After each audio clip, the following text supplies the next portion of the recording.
You are lost deep within the jungle in the Yucatan Peninsula in Mexico. There are strange noises all around you, and to make it worse, the sun is setting. Soon, you'll be alone in the middle of an unknown rainforest. Guess it was a pretty bad idea to come looking for El Dorado on your own, wasn't it? You keep walking as fast as you can when suddenly, wait, what's this you're seeing? It looks like large stairways made out of stone. This definitely doesn't look natural, so you take a picture. Maybe you didn't strike gold, but you might have just found something relevant. Congratulations, you found Akamtun, a long-lost Mayan city, hidden 37 miles into the jungle. The name literally translates to stone column. Stone was probably in at the time, so these guys used a lot of it to build their pyramids, houses, and even ball courts.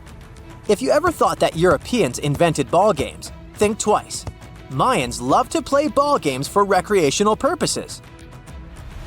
Akamtun is part of a series of other long-lost Mayan cities that are being discovered with the help of new technology nowadays.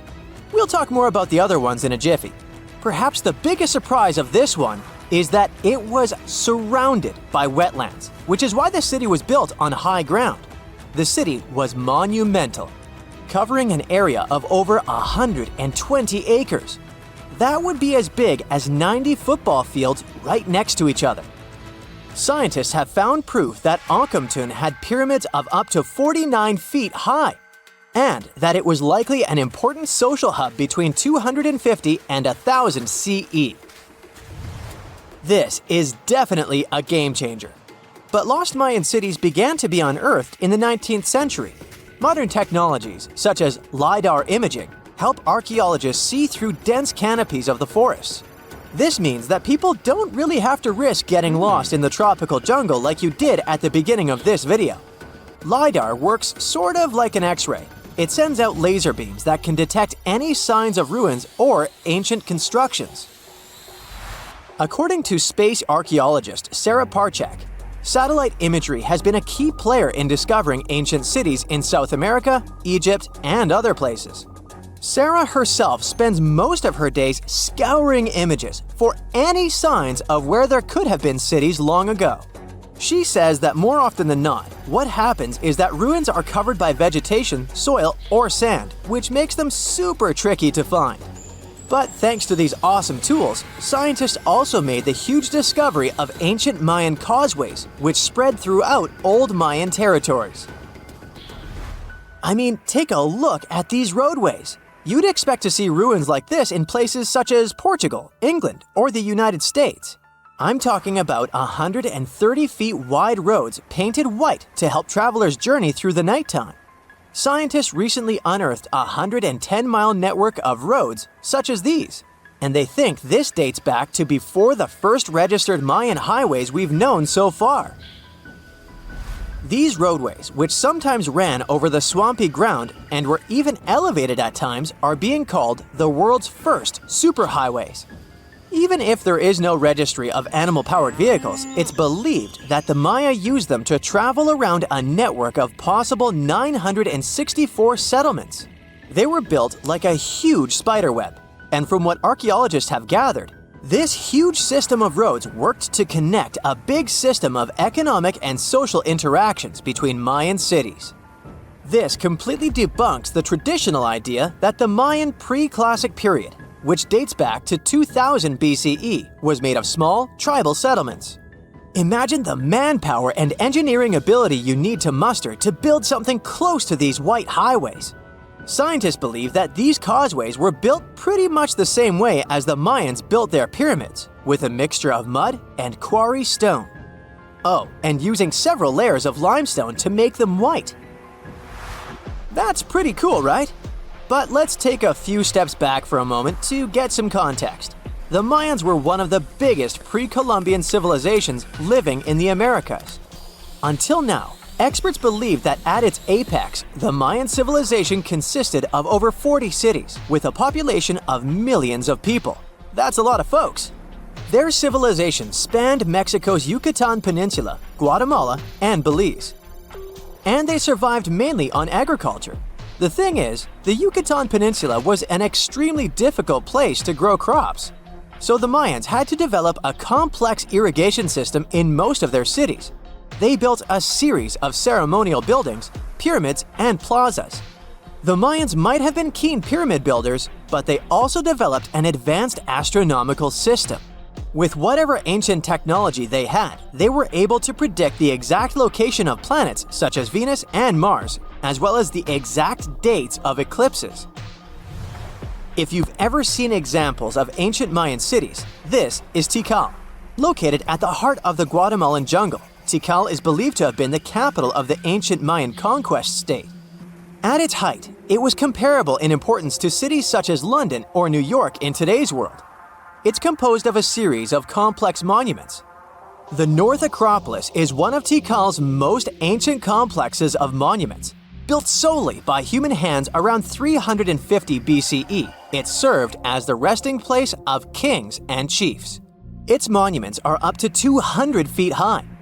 Back in the day, the step pyramid temples were painted a beautiful red.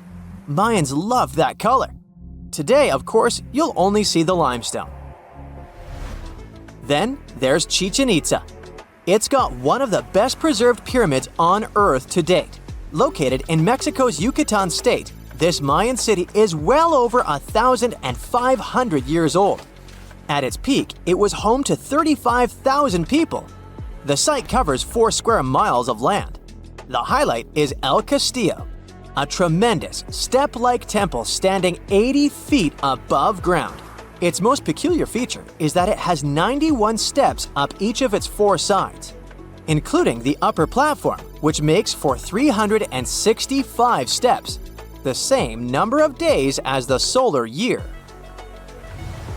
You can see that these folks were a pretty big deal, huh? That's why nobody can really understand what happened to them. There's a big lack of evidence on the decline of this almighty empire. What could have been the cause of their demise? Was it a drought? New research in 2017 did bring some new discoveries into the mix. Using data from a site at Ceibal, located at southwest of Tikal, scientists analyzed radiocarbon data from ceramics and archaeological excavations to extract new information about the unexpected demise of this great civilization. The information shows that instead of a sudden collapse, the Mayans most likely fell in waves of social instability and political crises. These events are believed to have deteriorated Mayan city centers and began causing the dispersion of the Mayan population. It's hard to pinpoint the exact causes, though. But hey, recent discoveries are shedding a big light on humanity's past. Not only about the Mayan Empire, but about other long-lost civilizations of South America. A major recent discovery in Brazil was done using satellite imaging technology and is also shocking scientists. Some images from near the Xingu River, also in the Amazon, suggest that cities of millions of people might have existed inside the jungle, way before our modern civilization ever existed. I mean, if this doesn't shock you, I don't know what will. Satellite imagery also detected a network of trenches dating back to 200 and 1200 CE in the Bolivian Amazon forest.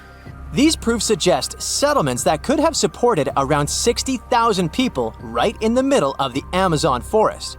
When researchers from the University of Florida went on ground to check the satellite information, they were shocked to find several mounds that were accompanied by ditches and geoglyphs. Archaeologists also found remnants of carefully designed walls centered around plazas, much like the type of construction done by the ancient Mayans. There's a tiny island surrounded by the stunning clear Red Sea and a bustling underwater world. Zabargad, also known as St. John's Island, has no trees and consists mostly of peridotite, which is rich in peridot. And before you Google it, peridotite is a gemstone that has the nickname the Evening Emerald because of its sparkling green hue. Some historians believe Cleopatra herself loved peridots, and that lady could afford any jewels in the world. Geologists believe peridot forms as a result of the spreading of the seafloor. When the Earth's crust decides to part ways, rocks from deep down get pushed up to the surface. That's exactly how our treasure island formed. The African and the Asiatic continental plates bumped into each other, and rocks in the lower crust went above sea level. Peridot also comes from meteorites that have crashed into Earth, but that's really rare. Its color ranges from a brown-green color to yellowish-green to pure green. Yellowish-green is the most common shade you'll see in jewelry. This color is possible thanks to a good amount of iron in the stone. The deposits of this beauty are spread all across the world, from Vietnam to Arizona and Hawaii, Tanzania, South Africa, Sri Lanka, and Norway. And then, of course, there's Zabargad. So, this place is geologically unique as it's an island built of uplifted mantle, and it's also the oldest and longest known source of peridots in the world. The first people came here for the gemstones many centuries ago. Famous Roman philosopher Pliny the Elder mentioned in his writings that pirates had discovered Zabargad's treasures in the year 500 before the current era. The beautiful green rocks made their way to Queen Bernice of the Roman Empire. They came from the ancient trading port Berenike on the edge of Egypt's eastern desert. When the city fell in the 6th century, all work stopped, and the island with all its treasures stood alone for hundreds of years. In the 19th century, British explorers found the beautiful green island in the Red Sea and figured out it was the one described by Pliny the Elder a long time ago. Turkey did some mining here in the 20th century. Over just 4 years, they managed to collect over $2 million in peridots. They sent the gemstones to France for cutting. The work conditions on the island were nothing like a tropical fairy tale you could imagine. There was no drinking water for workers, so they had to install a gas-powered water condenser. Now, this territory belongs to the Elba National Park System. Most people come here to see the underwater beauties of the reefs, but if you look above the water, you can still see some beautiful sparkling peridots. If Christmas Island in Australia is on your travel list, plan the trip wisely. If you end up there in October or November when the wet season begins, you won't be able to enjoy a walk around. Red crabs cover the whole island like a blanket. And it's not one of those fluffy blankets you want to wrap yourself into. Over 100 million crabs are on a mission to reach the shore alive, marking a crucial phase in their life cycle. For the majority of the year, these red crabs reside in burrows and rock crevices. They have fruits, berries, fallen leaves, and various organic matter to keep them going.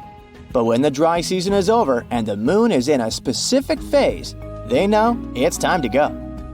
When they reach the coast of the Indian Ocean after several days of migration, they create deep burrows where females will eventually hatch their eggs. Once the burrows are ready, the male crabs return to the rainforests and the females stay at the beach for at least 12 days to keep the family going. The new parents are so smart, they follow the moon to pick the perfect moment with a milder tide to carry their eggs to the water.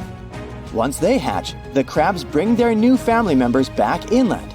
There, they wait for the rainy season again to keep the circle of life going. To safeguard this magic, authorities close road in areas where crab migration takes place. Japan has a brand new addition to its archipelago. The world's newest landmass literally popped up in November 2023. This unnamed island is just over 300 feet in diameter. It's made of pumice and tuff left by an undersea volcano that kicked off its eruptions in October. The volcanic hustle has quieted down since then, and the waves are eroding chunks of the newly found land. Without lava flows to create a sturdy protective crust over the soft volcanic debris, the future of this freshly formed island is unstable. Similar islands had popped up before but were short-lived and vanished once volcanic activity ceased. An island born in 2021 the same way is still visible today though, so the newborn island might have some life prospects. If not, we're likely to see more territories like this. Japan is super rich in active volcanoes on land, with over 100 in its collection. If you make friends with the Uros people living in the Lake Titicaca area and ask them for their address to send a postcard, they will have a hard time answering. Their ancestors from more than 500 years ago came up with a brilliant invention to protect themselves from the Incas. They built islands from totora roots and reeds that could be moved away from danger deep into the lake. Totora plants help the local community a lot since it's water-resistant and is used for all sorts of things, from building boats to roofs and mattresses. The islets are even edible, and the flowers of the plant they're made of are used for tea. So there are around 120 islets still preserved, and over 1,000 people can live on them. From 2 to 6 families share one islet home. Since there's no need to run away from the Incas anymore, they need to make sure the islets stay in one place. Every 15 to 20 days, the reeds forming the islets decay and need to be replaced. To prevent constant drifting, locals use eucalyptus rods as anchors, firmly securing the islets. Despite their small size, these islets have 2 spoken languages. The residents craft their fabric and create stunning outfits. Solar panels provide sufficient power for them to have light and even TVs. The main islet has a radio station, and the locals have embraced tourism. You can make a reservation online and experience the floating life yourself. Some islands pop out of nowhere, and others disappear without a trace. One of the most famous so-called phantom islands is High Brazil off the coast of Ireland. Before you ask, no, it doesn't have anything to do with Brazil. High is a variation of I, which means island, and Brazil comes from the root bres, meaning mighty, great, beautiful in Irish, and it gave the name to one of the local deities. This tiny mist-covered island was first mapped in 1325, but later attempts to pinpoint its exact location didn't come to one result. So, legend has it that the island appears only once in 7 years, and even those who claim to have seen it say they had just sailed right through it without bumping into any land. Captain John Nisbet shared the story of how he had not only spotted High Brazil, but got stranded on it with his crew. According to him, the island boasted a castle and was mostly uninhabited. There was even an encounter with an ancient grave gentleman who shared the island's ancient history over a lavish feast. In the late 15th century, a series of expeditions set sail from Bristol to find the famous island. All attempts failed, and High Brazil disappeared from the maps in 1865. We might never find out if it was there in the first place, but it's a beautiful story anyway. One of the most unexplored and mysterious places on Earth is located in plain sight. It's one of the most majestic monuments of humankind. The wonder of the ancient world hides a secret that scientists and archaeologists still can't solve. This is the Great Sphinx of Giza in Egypt. The huge sculpture of a lion with a human head was carved out of rock about 4,500 years ago.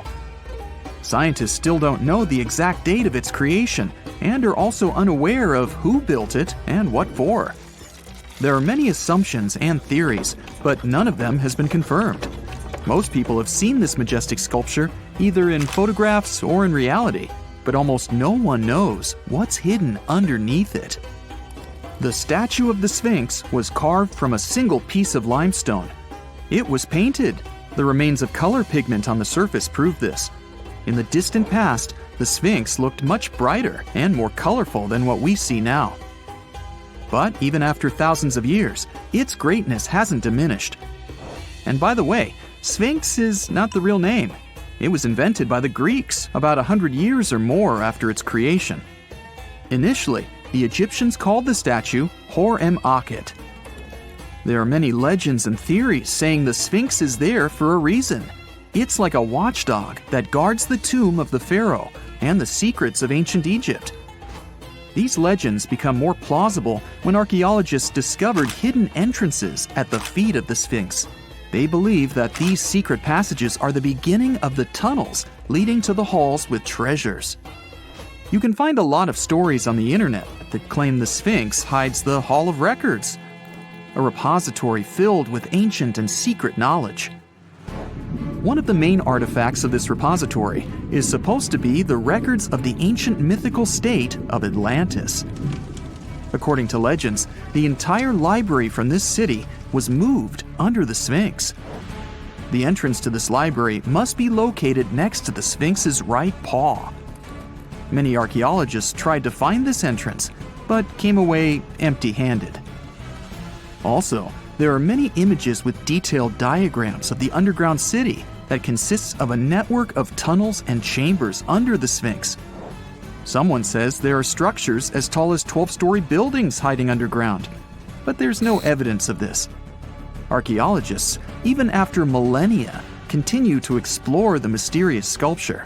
At the same time, many Egyptians don't want to learn more about the Sphinx. They're terrified of awakening something supernatural. In 1998, scientists discovered tunnels leading to empty caves under the Sphinx. They found evidence of earlier excavations there. It's quite possible that someone managed to find the treasures and take them away. Some people believe Egyptians found some kind of artifact under the Sphinx that has the power of unknown advanced technologies.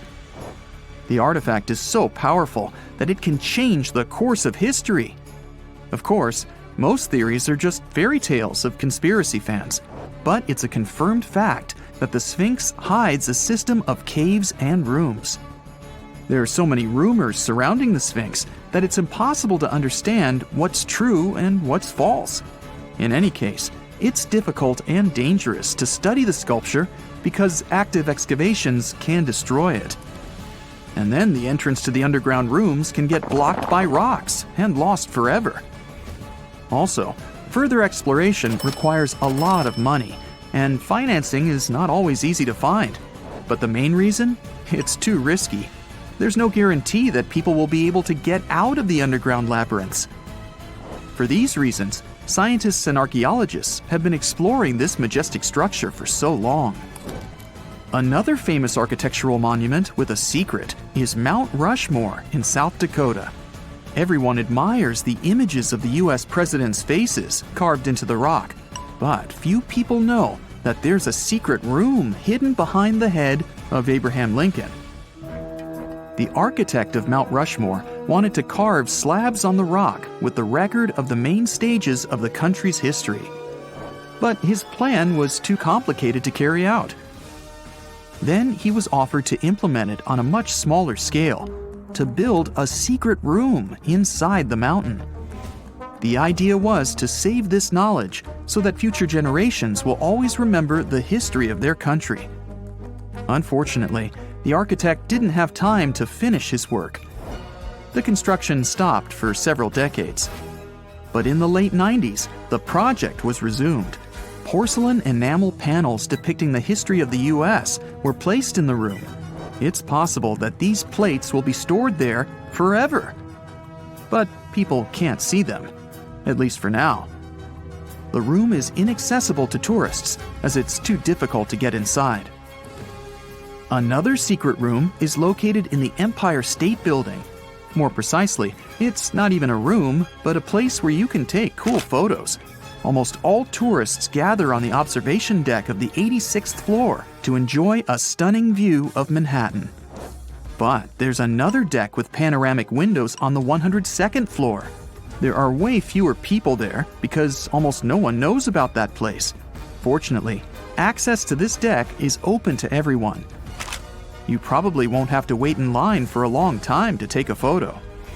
You'll feel special because you're in such a secret place where there are almost no people. But the coolest place is even higher, on the 103rd floor. This is a spacious observation deck where celebrities get their photographs taken. It's not a public place, but if you know the right people, you can get there. There are almost no security measures on the site. Only a low ledge between you and an abyss. That's why crowds of people are forbidden from coming here.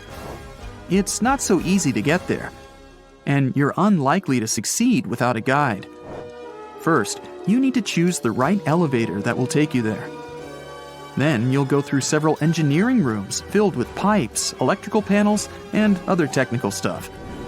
The final part of your way is a set of stairs inside a tiny corridor. And here you are, at the top of New York. Now we're in Paris. See the Eiffel Tower? Inside it, there are restaurants and observation decks. But if you try hard, you can find a secret apartment. Now it's a museum, but it was built so that people could live in it.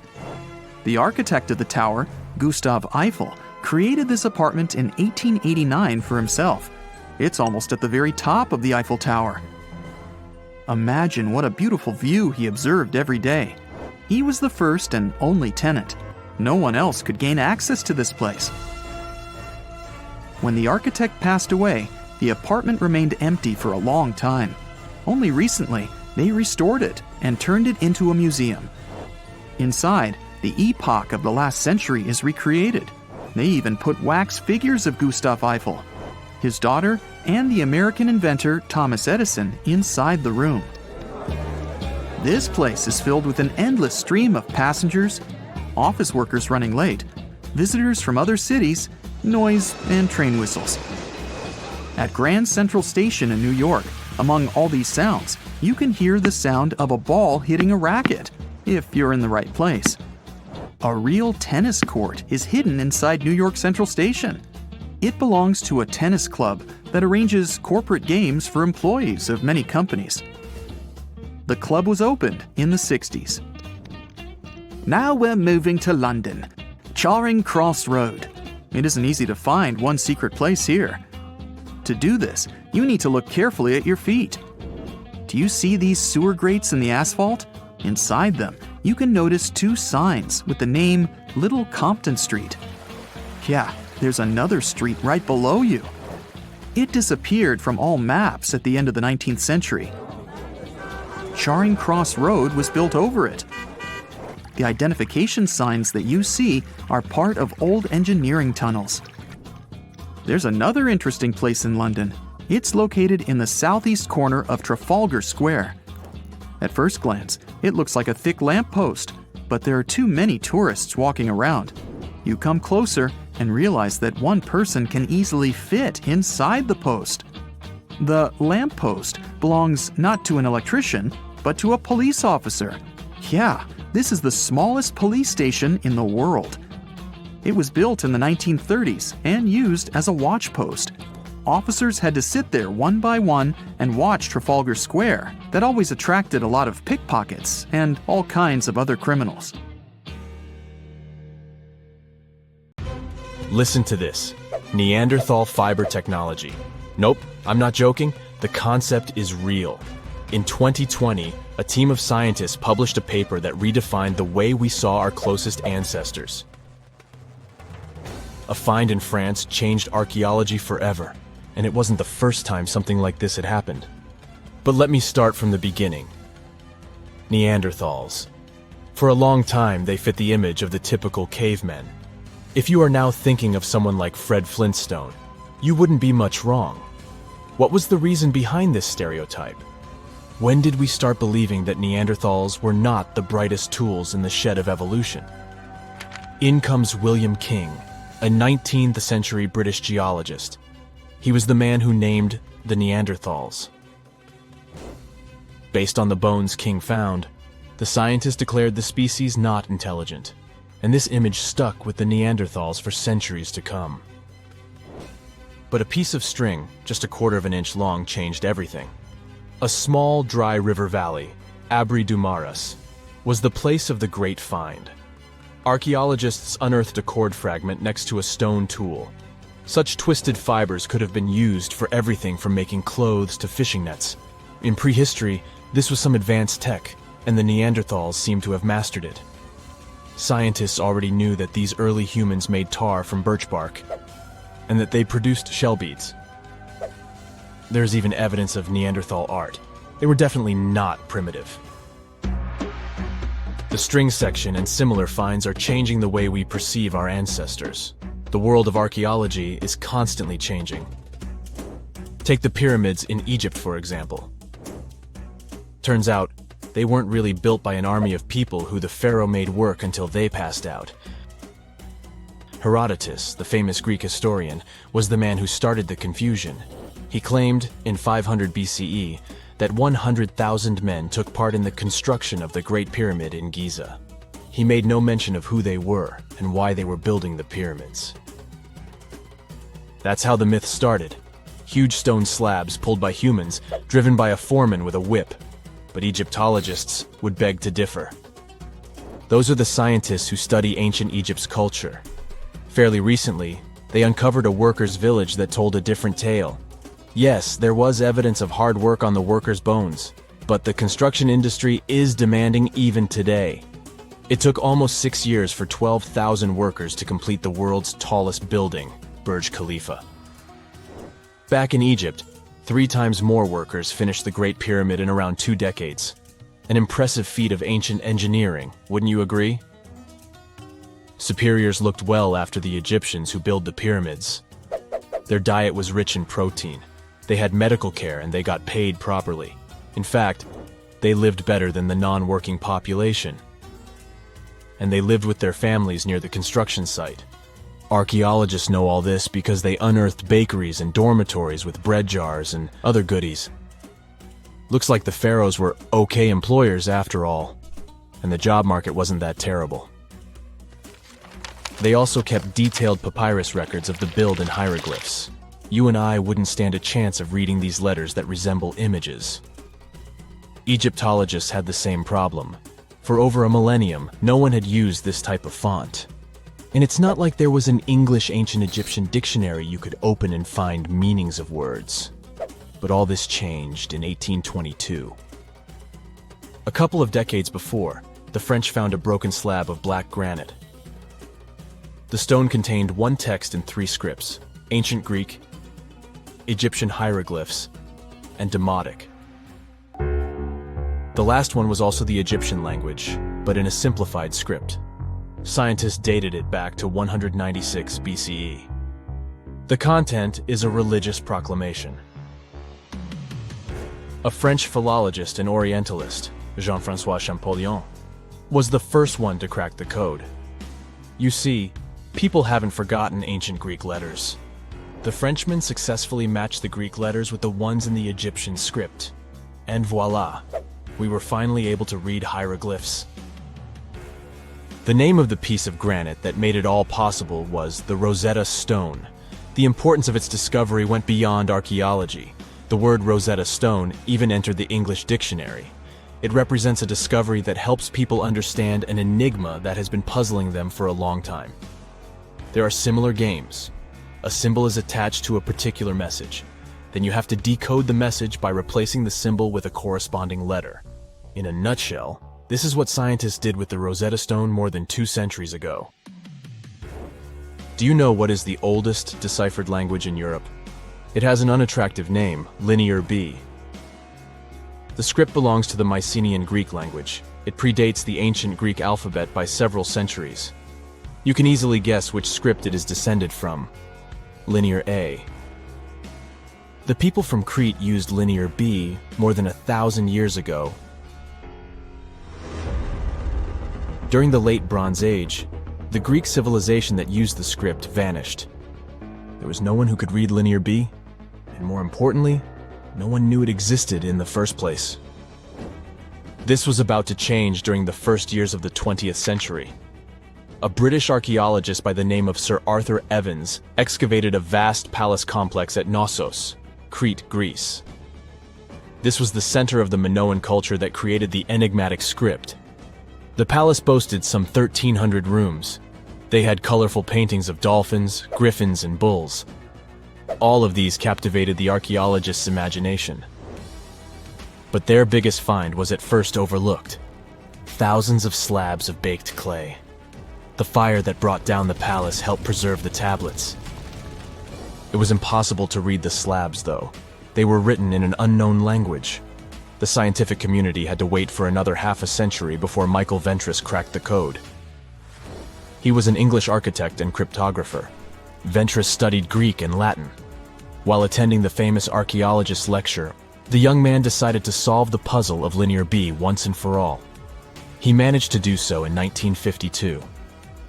One of Ventris's most amazing discoveries was that the script was an archaic form of Greek. But cryptology still hasn't solved the code of Linear A. This writing system will remain a mystery until a motivated young person like Michael Ventris comes along. They wouldn't have to be a professional archaeologist. Basil Brown certainly wasn't. Yet in 1939 he discovered the richest early medieval tomb in Europe. This happened in Sutton Hoo in the southeast of England. This wasn't an ordinary tomb made out of stone. It was a full-size ship, 3 times as long as a London double-decker bus. And that's not all. Apart from its main purpose, the ship was full of riches. Deluxe hanging bowls, feasting vessels, gold and dress accessories, and luxurious textiles were just some of the treasures found. Archaeologists were also amazed by the silverware from distant Byzantium. You probably know this city as Istanbul, Turkey. Even in our age, it's several days' drive from Sutton Hoo. Just imagine how much time and money it cost to import a silver plate in the 7th century.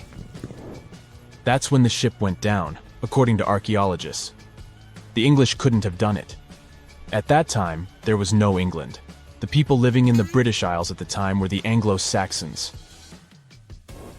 Perhaps the ship from the grassy mounds in Suffolk belonged to one of their kings?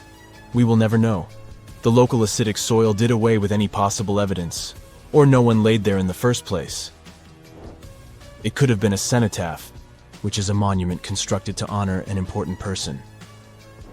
The archaeologists still don't have a definite answer. But what they have found at Sutton Hoo shed light on the Dark Ages.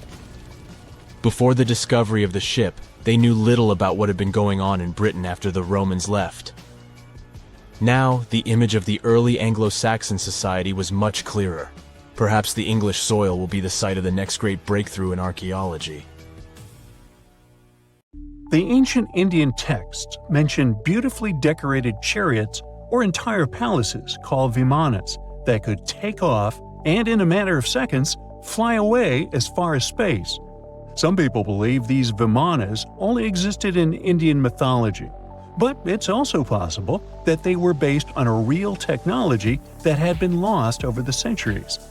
According to the Vedas, ancient Indian religious texts, there was the elephant vimana with several engines and many other types named after animals and birds. There was one for local travel, one for visiting different countries, and one for traveling to the moon and various planets. They could develop a great speed. One vimana had the superpower of invisibility. Another one was shaped like a sphere and was built on the winds produced by Mercury. This vimana was said to generate an enormous ray like the sun and make noise like the storm's thunder. All the vimanas were unbreakable and perfect for attacks on foes. Now, to operate a vimana, you'd need to know a lot of stuff, pretty much like today's airplane pilots. 32 secrets in total. They'd cover the aircraft structure and the secrets of taking off and maneuvering without crashing. That's a good thing. The pilot was also expected to know how to be seen and unseen, how to be hidden, how to be quick, how to manage contractions and expansion, and many other tricks.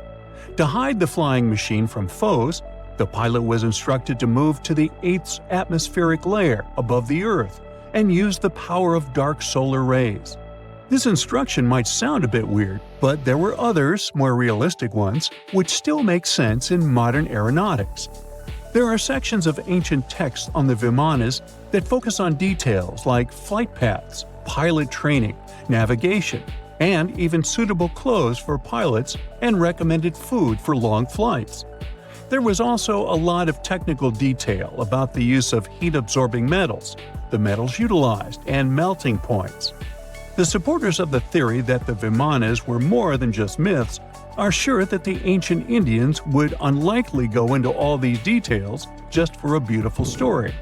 So, the flying palaces might have been real and way ahead of their time, like many other great Indian inventions. Back in the 6th century BCE, an Indian physician named Sushruta basically wrote the original guide to medicine and surgery. They even called him the father of surgery for his work. Sushruta laid down the details on hundreds of medicinal plants and described complex surgical procedures. He gave instructions on nose reconstructions and skin transplants from one part of the body to another. The original method of rhinoplasty, which involved taking a piece of skin from the forehead to reconstruct the nose, is still used today. But back then, it had a slightly different purpose than surprising your followers on social media. Those nose jobs helped out folks who had lost their noses as punishment for crimes or in fights. Now, you gotta thank an ancient Indian math prodigy for the invention of zero. It might not seem like a big deal, but without it, we would have no binary system and no computers. People before the 5th century CE were only thinking about some sort of a sign to indicate nothing. The invention made addition, subtraction, and other mathematical operations a whole lot easier. You can see the oldest zero in existence carved in the wall of a temple in Gwalior, India. The Indus Valley Civilization was using rulers in 1500 BCE and earlier. Made from ivory, these rulers were found during excavations in what is present-day Pakistan and northwestern India. They were widely used in architecture with amazing accuracy. They had units corresponding to slightly over 1 inch that were marked with precise subdivisions within 5/1000ths of an inch. The next invention is more of a concept than a physical item. Standardization is all about setting the rules based on a bunch of people, things, or interests. One of its cool applications that we've all gotten used to is standard weights. Whether you're using pounds or kilograms, you need these universal measurements for weight, right? For this, we owe a big shout-out to the merchants from the Indus Valley Civilization who lived around 4,000 years ago. They were measuring everything from food grains to fancy luxury goods using these standardized weights. And their weights had decimal and binary mathematical systems going on. They didn't have high-tech gear, but they pulled off some serious precision using complex calculations and even sand for construction. Their art of standardization made its way to Persia and Central Asia, basically becoming the global weight-watching standard. So if yoga is your go-to exercise, you definitely have a personal reason to appreciate the ancient Indian geniuses. Over 5,000 years ago, during the rule of the Indus-Sarasvati civilization in northern India, yoga was first mentioned in the Vedas. Yoga was refined and shaped over the centuries until it grew into a massive teaching with over 200 sacred writings dedicated to this way of obtaining enlightenment.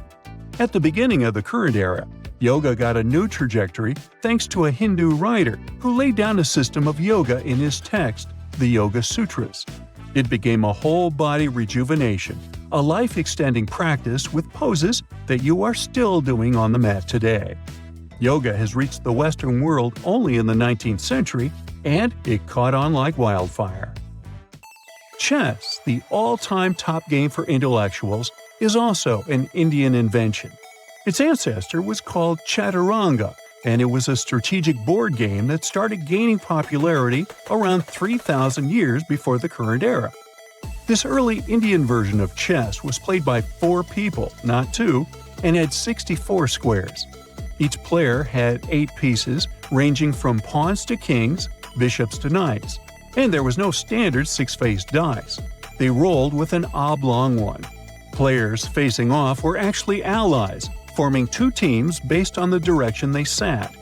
Chess, that we know and love today, was first mentioned in ancient Indian literature in a legend. It said that the wife of a villain called Ravana had invented the game to amuse him. Now, the word shampoo comes from the Hindi word, which means to soothe or knead.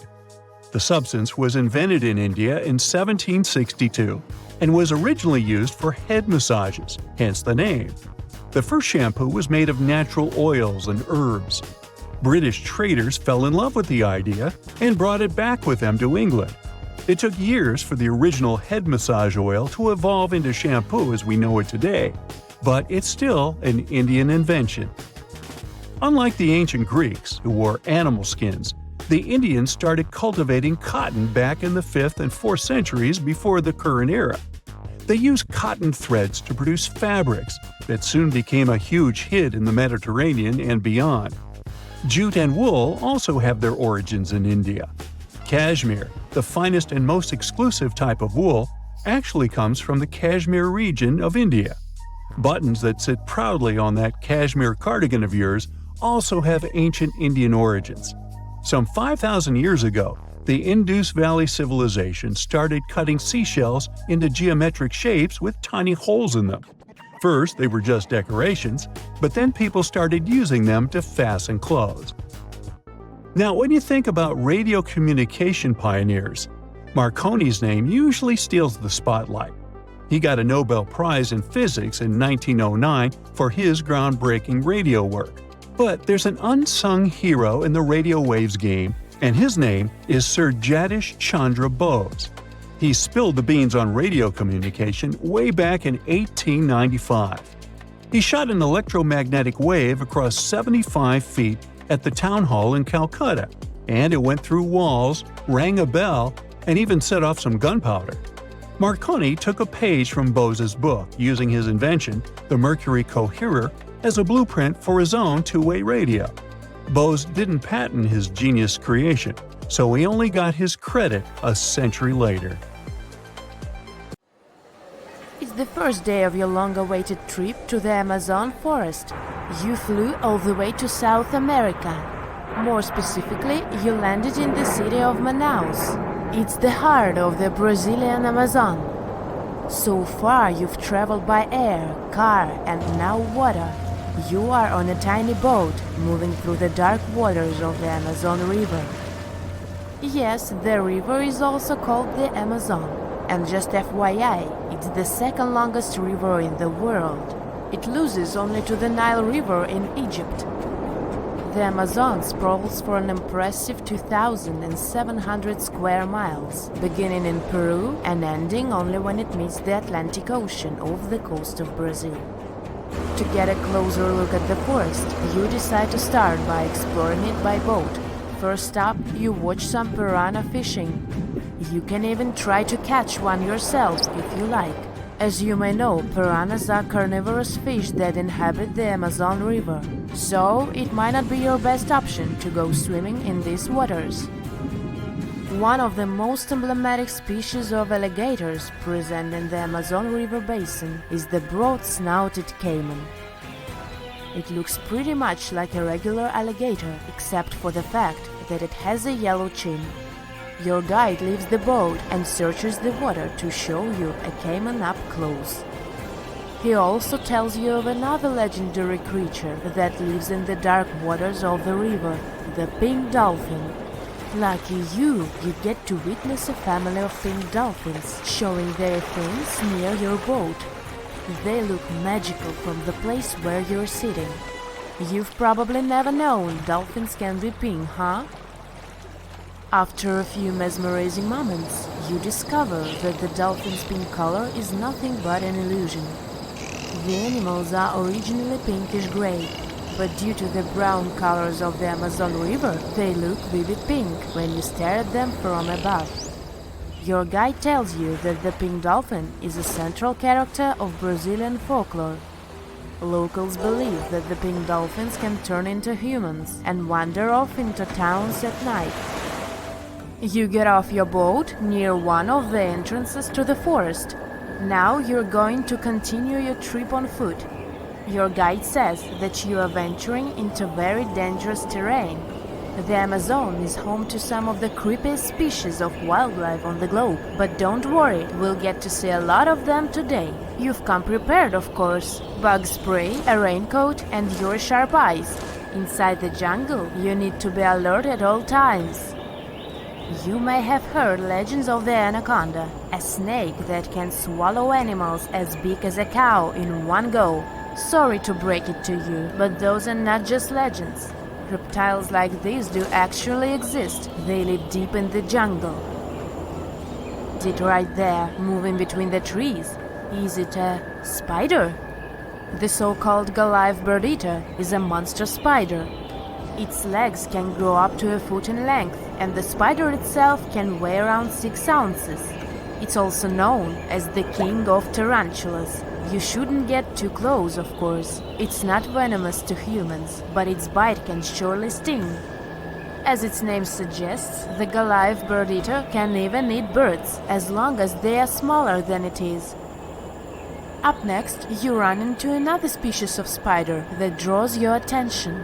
This one is so tiny that you almost don't see it. It's known by the popular name of the decoy spider.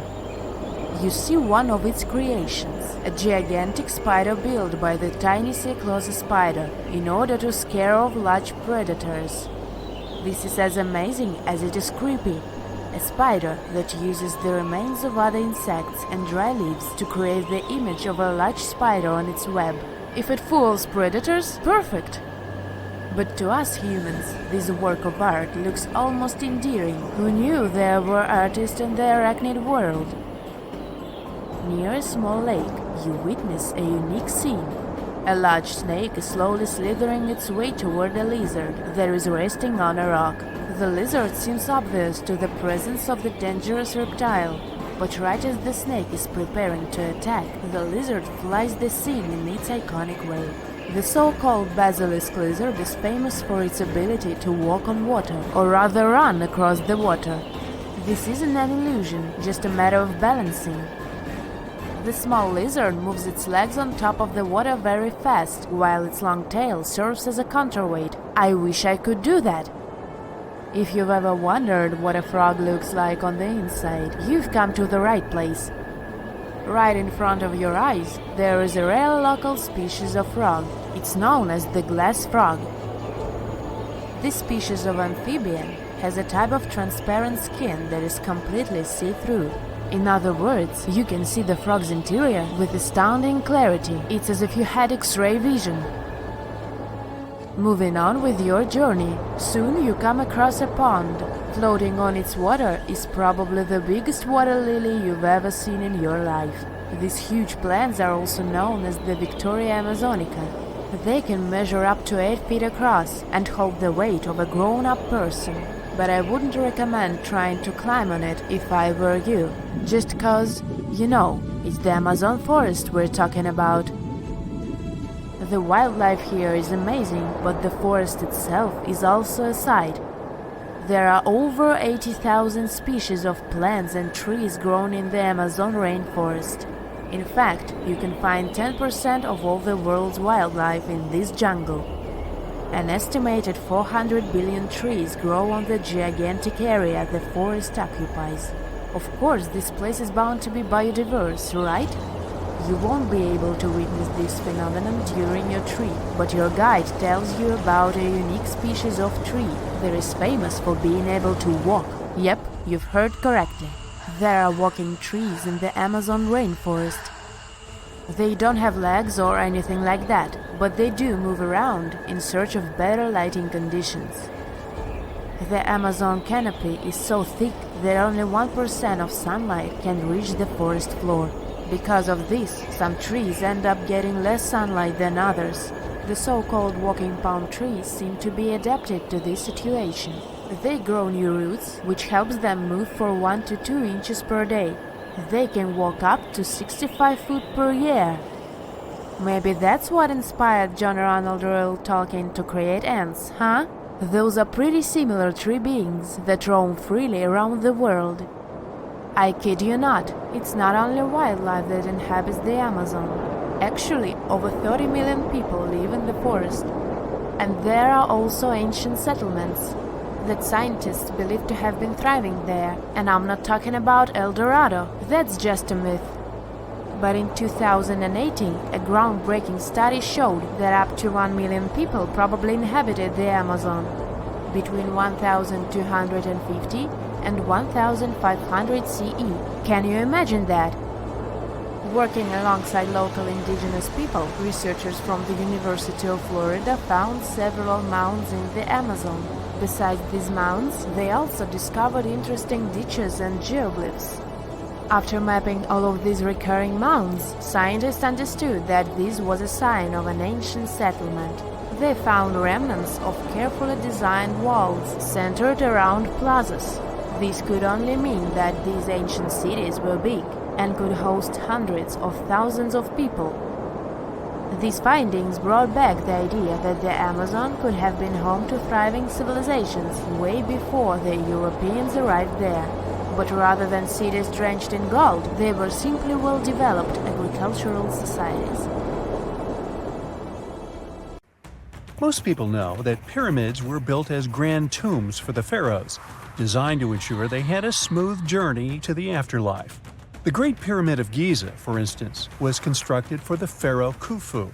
But what most people don't know is that this whole pyramid building trend started right here with the step pyramid of Djoser about 4,700 years ago. This massive structure was built for Pharaoh Djoser, a ruler from Egypt's 3rd dynasty. It rises 7 layers high above the ground and stands about 200 feet tall. We think of it today as a phenomenal architectural project, but for ancient Egyptians, the step pyramid of Djoser turned out to be more like a massive experiment, a trial run, if you will, to perfect their building skills before they moved on to even more ambitious pyramids. Reaching new heights is super exciting, but the real mystery is what is going on below the ground. In this pyramid's underground labyrinth, there is a network of tunnels stretching about 3.5 miles long, and some researchers believe these tunnels might have been part of a sophisticated water system that could completely change what we think about pyramid construction. Let's talk about this massive complex located in Saqqara. Surrounding the pyramid, there's what's known as a dry moat, a continuous trench that is up to 164 feet wide and almost 2 miles long. It forms a sort of rectangular shape around the pyramid.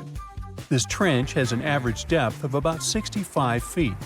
Now, if you were to add up all the earth and rock they dug out to create this moat, it would be about 10 times the volume of the step pyramid itself. For the longest time, people just assumed this trench was nothing more than a huge quarry, a place where they dug up stone and clay to build the step pyramid. Makes sense, right? But when you take a closer look, it doesn't add up. The trench is too narrow and deep to be practical for mining, and its layout doesn't match anything we know about ancient Egyptian quarrying methods. Plus, some sections of the trench are actually covered with a rocky ceiling, which would have made it nearly impossible to use as a quarry. Another theory suggests that the dry moat had some kind of spiritual significance. Maybe it was a sacred place, where souls of nobles gathered to serve the late king in the afterlife. There are even niches in the walls that work as a hint at this spiritual function. But most researchers believe that this purpose likely developed much later, long after the complex was built for Djoser. So what was the moat really designed for? In 2020, a researcher came up with a pretty intriguing idea. It is possible that this trench was actually designed to collect and manage water, especially after heavy rainfalls. Now, that makes sense when you consider the location. The moat sits in an area that could easily have been flooded by runoff water from nearby plains. This could also explain why the trench wasn't used for new graves until much later when the climate became drier and less prone to flooding. The story becomes even more intriguing, as this trench appears to be part of a larger, more complex hydraulic system within the Djoser complex. It is like the trench has several compartments, carefully carved out of the rock and connected by tunnels. These compartments likely served as a part of a water treatment system, where water would flow from one compartment to the next, getting cleaner as it moved along. Now, here is where things start to tie into the pyramid itself. The Djoser complex has a series of underground shafts, and some researchers think that water from the moat's deep trench might have been used to power a hydraulic lift system, and this giant water-powered elevator could have been used to raise the heavy stones needed to build the pyramid. It worked like a volcano, but instead of lava, water did the heavy lifting. Imagine a big deep hole in the ground at the center of the pyramid site. Inside this hole, there was a huge wooden platform, kind of like a giant raft that could move up and down. When the workers wanted to lift a heavy stone, they would fill the hole with water. As the water rose, the wooden platform started to float up, carrying the stone with it, almost like a giant water-powered elevator.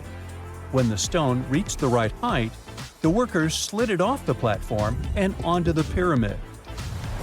The idea is that water from the deep trench, after being cleaned and filtered, would flow into these shafts.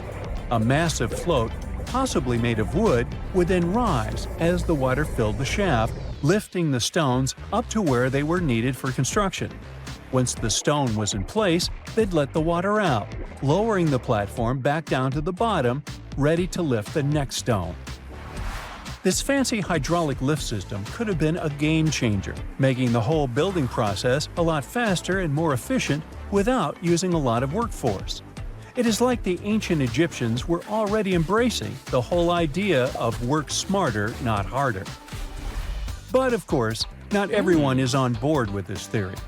Some experts argue that the area where the step pyramid of Djoser was built couldn't have held enough water from occasional rains to maintain such a fancy hydraulic system. The main theory suggests that, in the past, there might have been some kind of lake nearby that would have filled up after a period of rain, and this lake could have supplied water to the complex's hydraulic system. But there is no mention of such a lake in any ancient Egyptian writings, so it might be more of a what-if situation than a reality. And then there's the issue of the hard work itself. Remember when I said this method could have allowed the ancient builders to raise stones with far less effort? Well, that might not be entirely true. According to some experts, just building this hydraulic device would have required a lot more heavy work than simply moving the stone blocks using good old-fashioned manpower. And let's not forget, the step pyramid of Djoser is like a baby pyramid compared to those that came later. The stones used for Djoser's pyramid weighed, on average, about 660 pounds each, which is nothing compared to the more than 2.5-ton blocks used later for the pyramid of Chephren. If this cool water lift theory gets completely ruled out, we still need to explain how this pyramid was built in the first place. To answer that, we need to rewind a bit and talk about the original plans. See, before Djoser's tomb became a pyramid, the idea was to construct a simple mastaba. This type of tomb was pretty common in earlier periods, a flat-roofed, rectangular structure with sloping sides.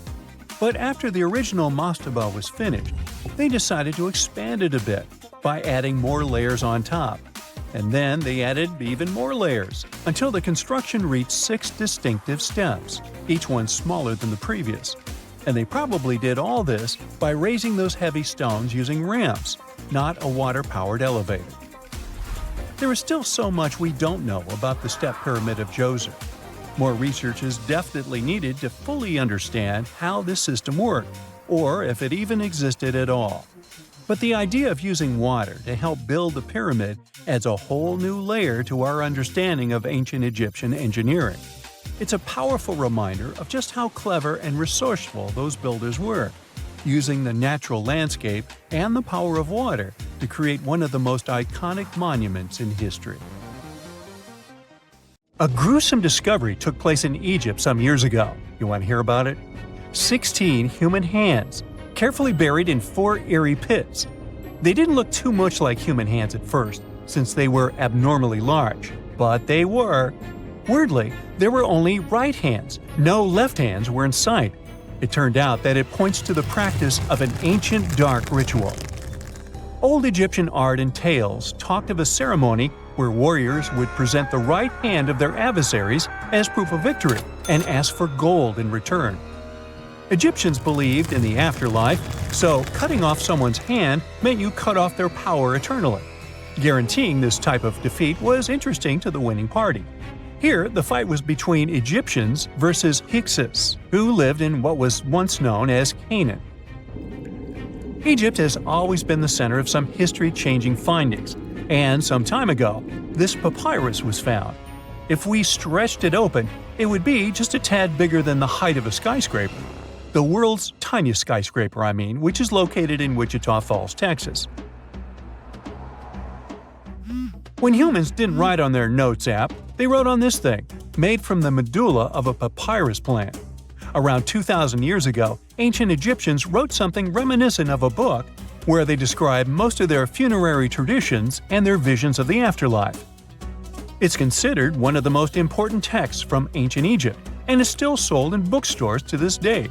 This ancient manuscript was unearthed from a chamber located just south of the Pyramid of Djoser, located in Saqqara. Oh yes, Djoser is the oldest pyramid in Egypt and not the Giza pyramids like most people think. So recently, the site of Saqqara buzzed with excited archaeologists who probably found one of Egypt's oldest complete mummies. They believe that this beautiful and well-preserved mummy was that of a wealthy man. He was discovered in a deep shaft, covered in layers of gold leaves. There are many symbols that show he was an important and wealthy man, like the band he wore on his head, the bracelet on his chest, and the fact that he was embalmed with a tunic, which was reserved for Egypt's finest. The most exciting part of the entire discovery was finding the resting place sealed with mortar, just as the ancient Egyptians had left it 4,300 years ago. Now this may sound weird, but back in 2008, archaeologists discovered a missing pyramid. Now it went missing because it deteriorated over the span of 4,000 years. Today, you can only see its base. It was a pretty important site back in ancient times. It is said that around the area of the pyramid, the ancients hosted a special type of ceremony where high priests would carry mummified remains of sacred bulls. Now, here's a fun fact. Ancient Egyptians believed that Apis bulls were earthly incarnations of the city deity of Memphis and was connected to rites of fertility. It wasn't just any Apis bull, though. They needed to be all black, with a single white mark between its horns and a bunch of very specific characteristics. They were selected by the local priests and honored until they passed away. After that, they were mummified and buried in underground galleries. Meanwhile, this missing pyramid sort of disappeared around the 1800s. It was a German archaeologist who first found it in the village of Saqqara. He called it the Headless Pyramid when he first found it. But then, years after the official discovery, the desert sand came along and covered the whole thing. There were some excavations between the 19th and 20th centuries, but they weren't too systematic. That's why scientists were so thrilled when they dug an entire pyramid's base after removing the 25-foot mound of sand that was covering it. Oh, and it turns out American archaeologists are excavating a cemetery in Egypt that could contain over 1 million mummified bodies. So far, archaeologists have dug around 1,700 mummies. One of the main differences from other classic Egyptian mummies is that these people weren't kings and pharaohs. They were commoners that most likely lived about 1,500 years ago, when Egypt was controlled by the Roman and Byzantine empires. The name of the cemetery is cool, though, the Way of the Water Buffalo, just in case you want to check it out on your next trip. Other than bulls and buffaloes, ancient Egyptians also liked baboons. Are you seeing a pattern here? In the beginning of the 20th century, archaeologists discovered a site filled with mummified baboons in a place called, guess what? The Valley of Monkeys. An animal wouldn't have been mummified if it wasn't considered important. Certain animals were more important than others, since they were linked to specific deities. Jackals were connected to Anubis, the ancient god of the afterlife, and cats were likened to the female deity Bastet. Baboons were a pretty big deal, since they were believed to be connected to Thoth, the deity of wisdom and advisor to Ra, one of Egypt's supreme deities. The archaeologists who studied these animals weren't too happy. They think these baboons were kept inside and were deprived of sunlight for most of their lives. They had extreme vitamin D deficiencies and they were poorly fed. Maybe Thoth got angry with these baboon keepers. Just a guess. Since there's never a boring day for archaeologists in Egypt, they also found human mummies with golden tongues. Since Egyptians were all about the afterlife, they believed that golden tongues might help a person speak once they pass to the other side. I mean, it's a long shot, but hey, why not? Some of these mummies were placed in wooden coffins with goods, such as necklaces, pottery, golden artifacts in the shape of lotus flowers and scarab beetles, and iPhones. Just kidding. A new temple was also unearthed recently in Egypt. Scientists believe it was dedicated to honor Zeus Cassios. That deity would be a cross between Zeus, the almighty Greek deity of the sky, and Mount Cassios. While digging around the Sinai Peninsula in Egypt, archaeologists spotted 2 pink granite columns poking out of the ground, and bingo. They believe these columns represented the temple's front gate and collapsed during an earthquake many years ago. And speaking of deities, there weren't only super serious deities. Recently, scientists unearthed a golden ring in a city south of Cairo. No, Frodo, it's not magical. It was a normal gold ring, but it had the depiction of the deity of fun, officially named Bes. This deity is often described in sacred texts as a happy chubby dwarf. Today, many tattoos we get are sorta deprived of any sense and are made of aesthetic purposes only. In ancient Egypt, though, women would get tattoos as a token of protection for childbirth. That's what scientists think, at least. Around the Nile region, scientists found some mummies that had well-preserved tattoos, which is a rarity since the skin deteriorates so easily. 2 of these women tattooed their lower backs, and the drawings were simple. They were mostly pictures, including that same chubby dwarf we just talked about, Bes. He also had a side hustle as the protector of women during childbirth. Now, would you believe me if I told you ancient Egyptians invented robots? No? Well, that's because that's not entirely true. Sure, they were astronomers, mathematicians, and engineers, and somehow they also squeezed an eccentric invention into that package: an automated deity some scientists called Hathor. This wooden statue had been in the Metropolitan Museum of Art for years before someone noticed its secret. With the help of an X-ray machine, specialists discovered a mechanical operating system inside it. The pulley-like axis goes from the statue's shoulder to her left leg. When the system rotates, the statue raises and lowers her hand.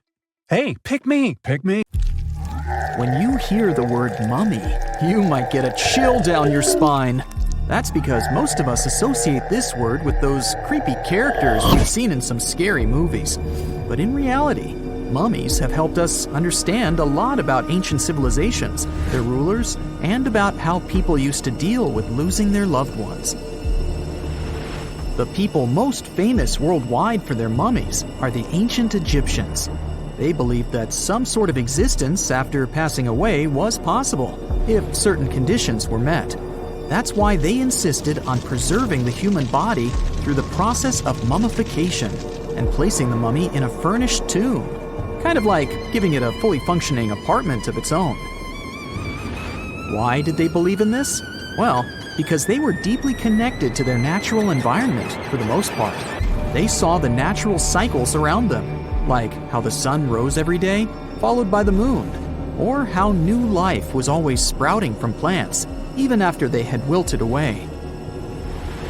They also believed that the powerful spirit Osiris, who represented the cycle of passing away and resurrection, played a role in this process. To prepare for the afterlife, the ancient Egyptians followed certain rituals, like mummification, which involved using materials like honey, resins, and incense to preserve the body. There's no other mummy more popular than that of King Tut. He was a young pharaoh who ruled over 3,000 years ago in Egypt. The problem with discovering ancient royal tombs is that most of such burial sites were previously robbed. People knew ancient rulers had been left with many valuable belongings, so those locations became vulnerable to thieves. When King Tut's tomb was opened in 1922, people were excited because it had not been robbed, like many other previously discovered royal tombs. That's how well hidden it was. Inside, his mummy was encapsulated in a total of 3 coffins, including one made of gold. The objects found in his tomb showed us what ancient Egypt was like, and studying his mummy also helped us learn about the culture and practices popular at the time when he passed away. We also learned about his family by looking at his DNA. Scientists were able to discover that he had had a disease called malaria and a problem with his foot that might have made it hard for him to walk. Ramses II was another pharaoh in Egypt who ruled for 68 years, which was quite a lot back in the day. He was known for his expansion campaigns and building projects. Many objects from his time as a ruler still exist today, including a large statue of him. Ramses II was about 6 feet tall and lived to be about 90 years old. After looking at his mummy, scientists concluded that he may have had a medical condition that affected his spine. Now, remember those thieves I mentioned before? They are probably the reason why Ramses II ended up in a plain coffin in a secret collection of royal mummies at Deir al-Bahari, which was rediscovered in 1881. Thankfully, archaeologists were able to identify him because his journeys had been recorded on his wrappings. The process was really tedious too. In fact, In ancient Egypt, the mummification process could take a staggering 70 days to complete. A special person would say a very specific speech while delicately handling the body and drying it out using a type of salt called natron. They also used linen and resin to make the body look more lifelike and to wrap it in cloth. The tomb was equally as important for ancient Egyptians. The walls of King Tut's tomb, for example, were adorned with intricate artwork that depicted his journey to the afterlife, from his burial procession to his passage through the underworld. The ancient Egyptians believed that everyone made this journey after passing away, and they filled their tombs with items and paintings to help the person in their spiritual travels. Additionally, the walls of the tomb were decorated with spells from a special book, which contained a collection of poems that the Egyptians believed would help people reach the afterlife. And speaking of how important this journey was, people also placed food in these ancient tombs. In King Tut's tomb, archaeologists discovered 36 jars of vintage beverages and 8 baskets of fruit, which were believed to be left there to help him in his journey to the afterlife. The Egyptians believed that traveling to the afterlife took a really long time, so they left a lot of supplies, such as food and water, to sustain their loved ones. Pharaohs also generally had numerous luxurious garments and beautiful jewelry in their tombs to ensure that they would have a fashionable journey. These items included various types of linen clothing, such as tunics, scarves, gloves, and headdresses, as well as a lot of gold jewelry with precious stones, like bracelets, buckles, pendants, necklaces, rings, and even precious depictions of insects for protection. Some were also deposited with fans made from ivory and ostrich feathers to keep them cool in the afterlife. Some ancient rulers were even placed in their forever apartments along with boats. For example, Pharaoh Khufu built the Great Pyramid at Giza as his tomb, and a large ship was found inside. King Tut, however, was buried with multiple boat paddles, but no actual boat. Instead, he had 3 chariots and numerous walking sticks made of precious materials, perhaps indicating he'd rather travel to the beyond by land, not by water. Amongst the most interesting objects found near ancient mummies are bottles of oils and perfumes. If rulers were supposed to be fashionable, why not smell nice too, right? Also, some of them had some ancient kinds of board games, most of them made out of precious materials like gold or ivory. One of those games was called Senet. It was very popular amongst the ancient Egyptians and very similar to modern-day chess. The ancient Egyptians may have the most famous mummies out there, but they weren't the first to invent the procedure. In fact, it all started in South America with an ancient civilization named the Chinchorro. As far as we know today, these people were the first to mummify their loved ones that had passed away. They did it somewhere around 2,000 years before the Egyptians started their own rituals. Sure, we can tell a lot about ancient rulers by studying these mummies, but until recently, we had no idea what they really looked like during their lifetime. Not so long ago, though, some very special mummy paintings were found by archaeologists studying ancient Egyptian objects. These mummy portraits are highly detailed paintings of individuals that were made while they were still alive. Such paintings were often painted on wood, as opposed to the classical portraits we all know about, which are painted on canvas. They are known for their realism and beauty, and have even been used by researchers to diagnose diseases by comparing them to the corresponding mummies. Some of these portraits also include depictions of jewelry, which was later found on the mummies.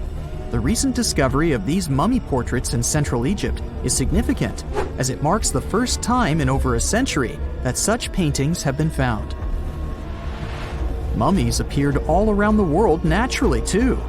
Mummification can occur without people intervening because of natural conditions, like extremely cold or hot environments, places with a lack of oxygen, or accidental exposure to chemicals that preserve the body.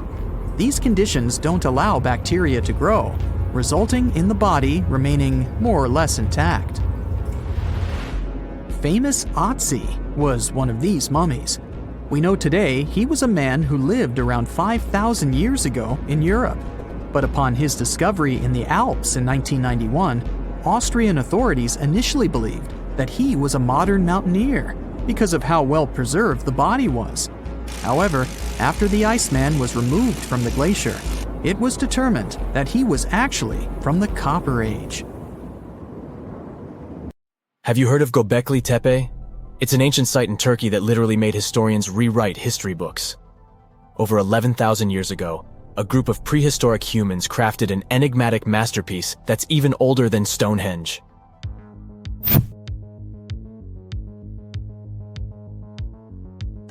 Before its discovery, archaeologists believed that people didn't know about iron and weren't good at making pottery. They were sure that settled life only emerged with the need for agriculture. But Göbekli Tepe changed this belief.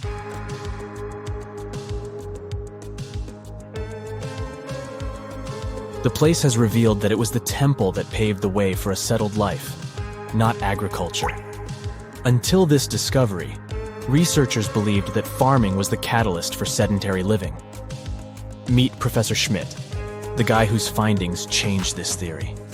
He managed to prove that hunter-gatherer communities laid the very foundations of this way of life.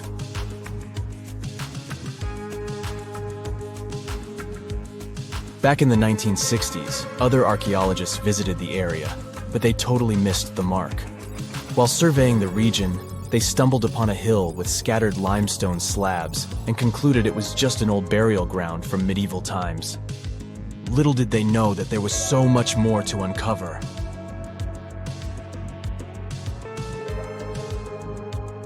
In 1994, Schmidt embarked on his own survey of prehistoric sites in the area. Surprise! He instantly realized he had discovered something truly extraordinary. Unlike the nearby flat and barren plateaus, Göbekli Tepe had a gently rounded top, rising 50 feet above the surrounding landscape. Funny enough, the translation of this place's name is Potbelly Hill. Schmidt was sure only humans could have made something like this.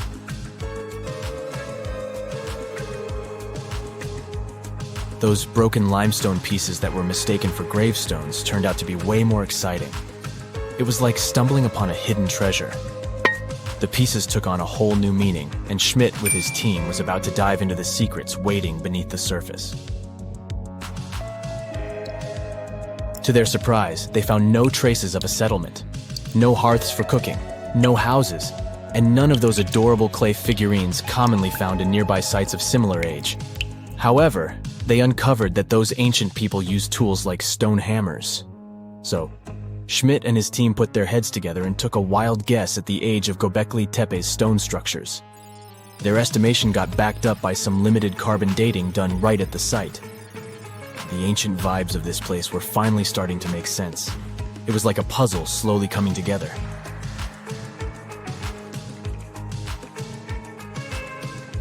You may think that back then, people didn't have special tools to create something as cool as Göbekli Tepe. Not true. Turns out, these prehistoric folks used flint tools instead of fancy metal chisels. They were also skilled at chipping away softer limestone and crafting pillars right on the spot. Afterward, they carried the pillars a short distance to the summit and placed them upright. Once the stone rings were complete, they covered them with layers of dirt. Over time, they added new rings, and voila! You've got a cool hill to impress people in the future.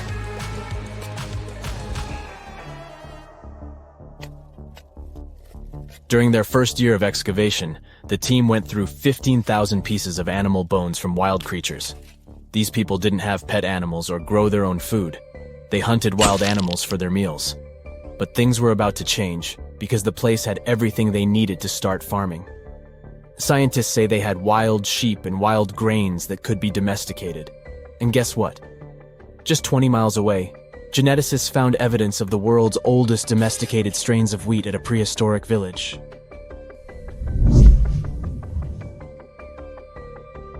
These amazing findings have completely changed how we view civilization.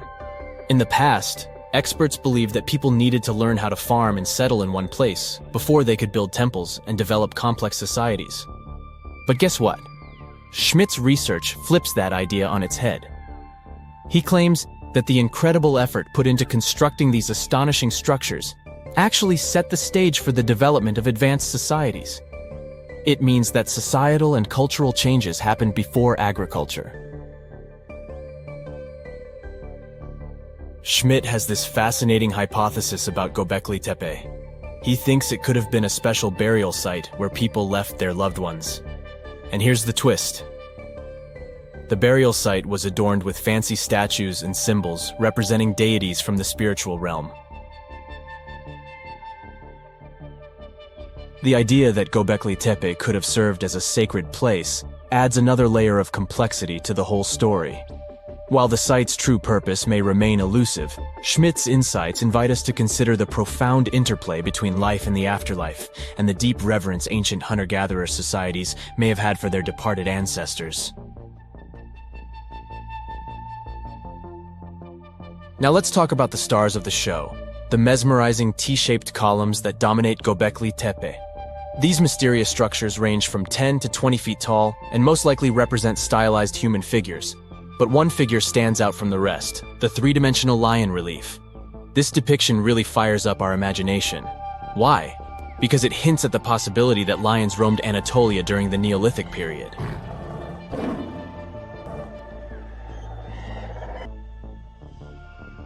These standing stones are arranged in circles and placed in rectangular pits. Each circle has a similar setup. Two big T-shaped pillars in the center, surrounded by slightly smaller ones facing inward. Talk about a stylish arrangement. These towering pillars reach a whopping 16 feet and weigh between 7 and 10 tons. Some pillars are plain and simple, while others are like works of art with intricate carvings. Foxes, scorpions, and vultures come to life, crawling and twisting on the pillars' sides. But it's not just animals depicted on these stones. Some pillars have abstract shapes representing humans, and even small carvings of clothing items. Some of them even have belts. Now, there's one pillar that stands out from the rest like a rock star. This super old stone pillar suggests that a comet crashed into Earth. It happened during a chilly period that lasted about 1,000 years. Previous studies examining Greenland ice cores hinted at this comet theory, but now the carvings at Göbekli Tepe prove it right.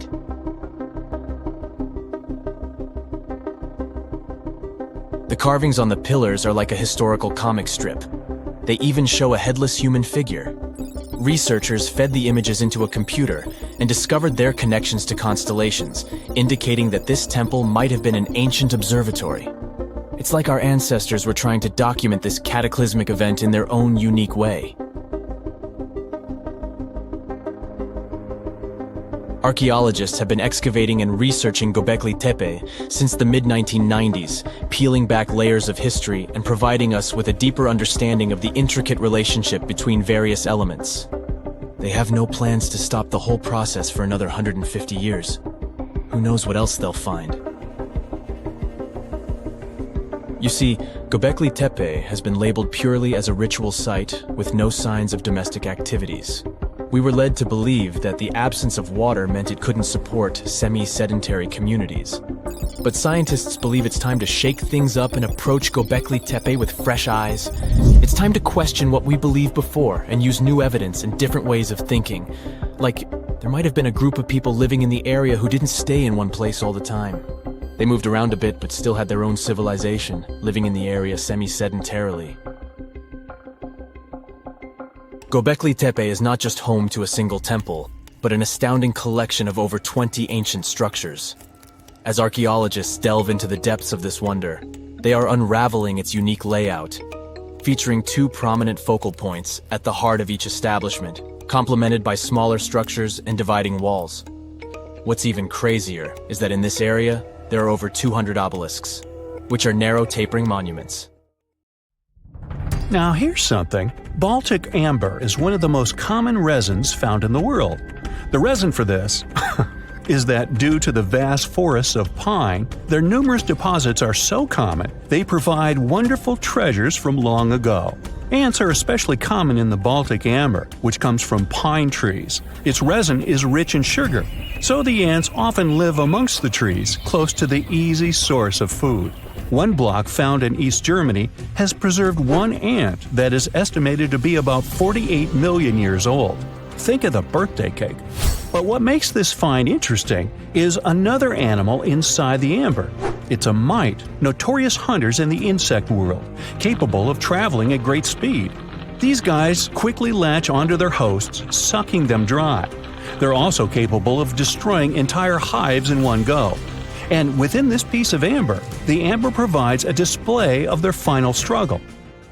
In Southeast Asia, feathers belonging to something unique have been found from 80 million years ago. They were captured in resin during the Cretaceous period, a peak time for dinosaurs. The many feathers inside are from the coelurosaur. It looks like a dinosaur, but this animal is more related to birds. Other feathers like this have been found in resin. They belong to avian and other non-flying dinosaurs. The discoveries have helped reimagine what dinosaurs actually look like. Still, dinosaurs may have had feathers instead of being completely bald.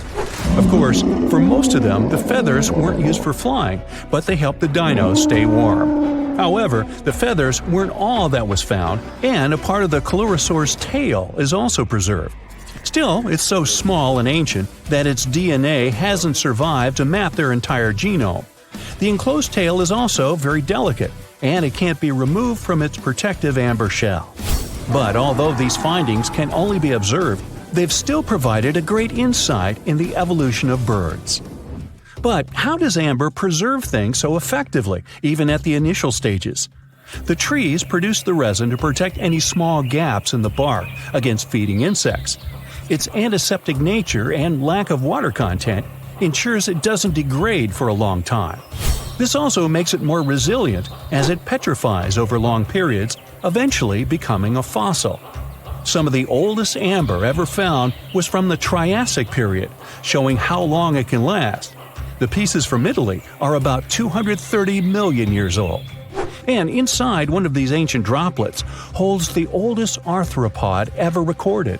This mite found inside has provided a broader understanding to their evolution. Today, they're known to mainly annoy gardeners by feeding on the petals of flowering plants. However, at the time the mite was caught, flowers didn't have any petals, and it would be without this tasty meal for another 100 million years. Now, 100 million years ago, Myanmar was part of Gondwana, the great supercontinent. At that time, Myanmar wasn't part of Asia yet. But it was still lush with a great forest, which contained many species of lizards that lived amongst the undergrowth, hiding away from dinosaurs. Many of them have been stored within amber. This fact helped discover ancestors of geckos and chameleons. By using CT scans, scientists have analyzed them, providing a glimpse into the formation of their scales, teeth, feet, and claws. It also provided an understanding of how these archaic creatures once appeared. Although mostly pieces of lizards, by using modern technology, the scientists have been able to create 3D images of the lizard. These images can reveal how those guys appeared in their full form. The images show that they still retain some of their exact features to this day, like the chameleon's sticky pads used for climbing. A salamander fossil from around 20 million years ago is one of the most intact specimens ever found in amber. Details of its final moments show that it had been attacked before getting stuck in the resin. However, what's confusing about this find from the Miocene era is that the amber was found in the Caribbean, but it came from a tree that's closer related to those from East Africa. The lizard also has ancestry from the same area. Finds like this have opened a whole new understanding about how these small lizards migrated. It's expected that they would have ridden fallen logs, which took them across the seas to new homelands, not only to the Caribbean, but to all continents except for Antarctica. Nobody goes there, it's too cold. In the Dominican Republic, you can find some of the rarest of all ambers. This Dominican amber came from neotropical forests from around 20 million years ago. Many of the trees that made the resin are now extinct. The amber is almost completely see-through and can come in an array of beautiful colors. The most common colors are red, yellow, and even blue, and are easily mistaken for gemstones. One was found with a flea caught in it, dating to when the forest was at its peak and the mammalian variety thrived. Fleas were likely common at the time, and this flea in particular had recently fed on a mammal before getting stuck. However, something more intriguing was found within the flea. While scientists checked what mammal DNA was within the flea, they found that it was carrying an ancient bacterial blight. These blights have been constant throughout Earth's history, dramatically decreasing populations of animals and plants. This now extinct blight in the amber helped scientists determine how much the bacteria have evolved and how it spread. Now, most remnants of insects inside amber aren't much more than the exoskeleton bodies. But with some found in Myanmar, they were so well preserved that even the color of the insects is still intact. Colors in nature appear in three different ways. The first is bioluminescence, that's produced by a chemical reaction within a living organism. The second is about pigments, where the color appears in an animal or plant tissue. The third is called structural coloration, and the production of colors here is explained by microscopic surfaces fine enough to react with the light. The rare insects in amber were found in the form of structural coloration, but only at specific wavelengths. It all explains the very intense colors rarely found. 99 million years later, these bugs can still show their vibrant colors – blue, purple, and green. Some of them appear so different in color and shape that they almost look like they're from another world. Which of course they are, a very old one. Ants have been around for about 168 million years, based on fossil evidence provided. They're well known for their social hierarchies and their hive mind system. They've dominated almost every corner of the insect world, but when these social capabilities came about have been difficult to determine. Yet, recently, amber dated from 100 million years ago has shed some light into their evolution. Several amber pieces have preserved various ant types, including the worker ants, guardian or soldier ants, and even a queen ant. Before these pieces were found, it was estimated their social nature occurred millions of years later. A piece of amber dated 100 million years ago helped shed light on the evolution of birds.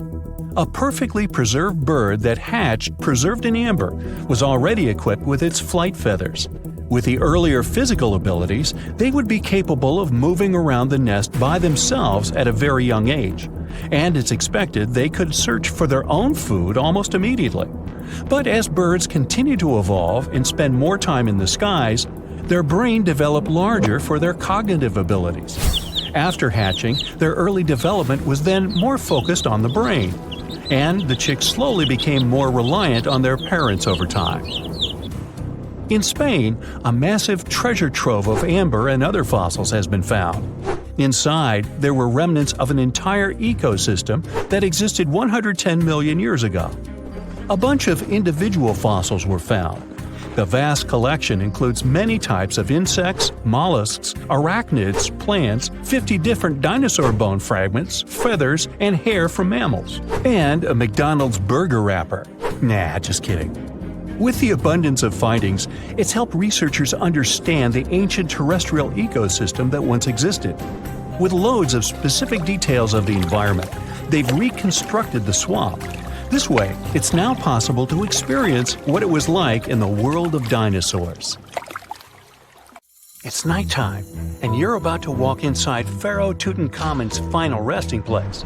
You know, King Tut. You don't have a torch, but at least you came with a flashlight. You walk down several flights of stairs and observe how the walls are carved in hieroglyphics and what looks like a spell. Those who take anything from this place will be doomed for life, the spell says. Even if you don't really believe it, this scares you a little bit. You find a huge stone door. Is it a trap?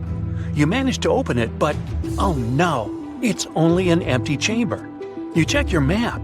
It seems like you're heading in the right direction. After what feels like hours, you realize you must be trapped inside a labyrinth. You try to retrace your steps, but you can't find the door where you came in from anymore. That's it, you think to yourself. You've fallen for the Pharaoh's trap. What's worse, you didn't bring a lunch. Okay, so we've all seen Hollywood movies where the main character is exploring ancient ruins and faces some seriously dangerous traps, right? We've been told Egyptian royalty protected their final resting places with venomous scorpions and snakes, sliding doors that will trap you for life, and giant rolling boulders that will crush anyone on their paths. The thing is, were these traps truly real? Well, I regret to be the one to break it to you, but this is all fiction. These elaborate traps were too technologically advanced for ancient civilizations to pull off. That is not to say, however, that there weren't any traps at all. Ancient civilizations, like the Egyptians and the Mayans, are known for their practice of building entire monuments dedicated to the ones who had passed away. These structures would often reflect the position of person occupied in society. So, for the really important people, the VIPs of their times, massive monuments were built to host their bodies long after they were gone. Some of these civilizations believed that a person's life would continue on the other side of the veil. For that reason, a person would be buried together with the belongings of their current life. If they had a lot of money and power and stuff, that meant their resting places would be filled with riches and gold. Now imagine if you lived in ancient Egypt and you knew exactly where all the pharaohs' tombs were located and had heard rumors of the amount of wealth kept in these places. Maybe you would be tempted to go check it out, right? We're talking about large rooms filled from floor to ceiling with golden artifacts, jewels, and even money. I mean, it does sound tempting. And since there weren't any security guards protecting the entrance of these places, Egyptians needed to get creative as to how they would protect these riches.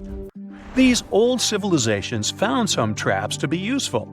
A recurring one was building empty rooms inside the monument to confuse a burglar. Now, let's take a look at Amenhotep III's final resting place as an example. It was built in the city of Luxor, in a spot also known as the Western Valley of the Kings. Two French engineers originally discovered the monument between 1905 and 1914 CE. The structure is huge and has more than 10 chambers, connected by long corridors and steep stairways. The King's Chamber is the most hidden one, and for an outsider to try and find it, they will probably enter a lot of empty rooms beforehand. Other pharaohs tried to protect their riches by commissioning monuments with false doors concealing pits that were up to 20 feet deep.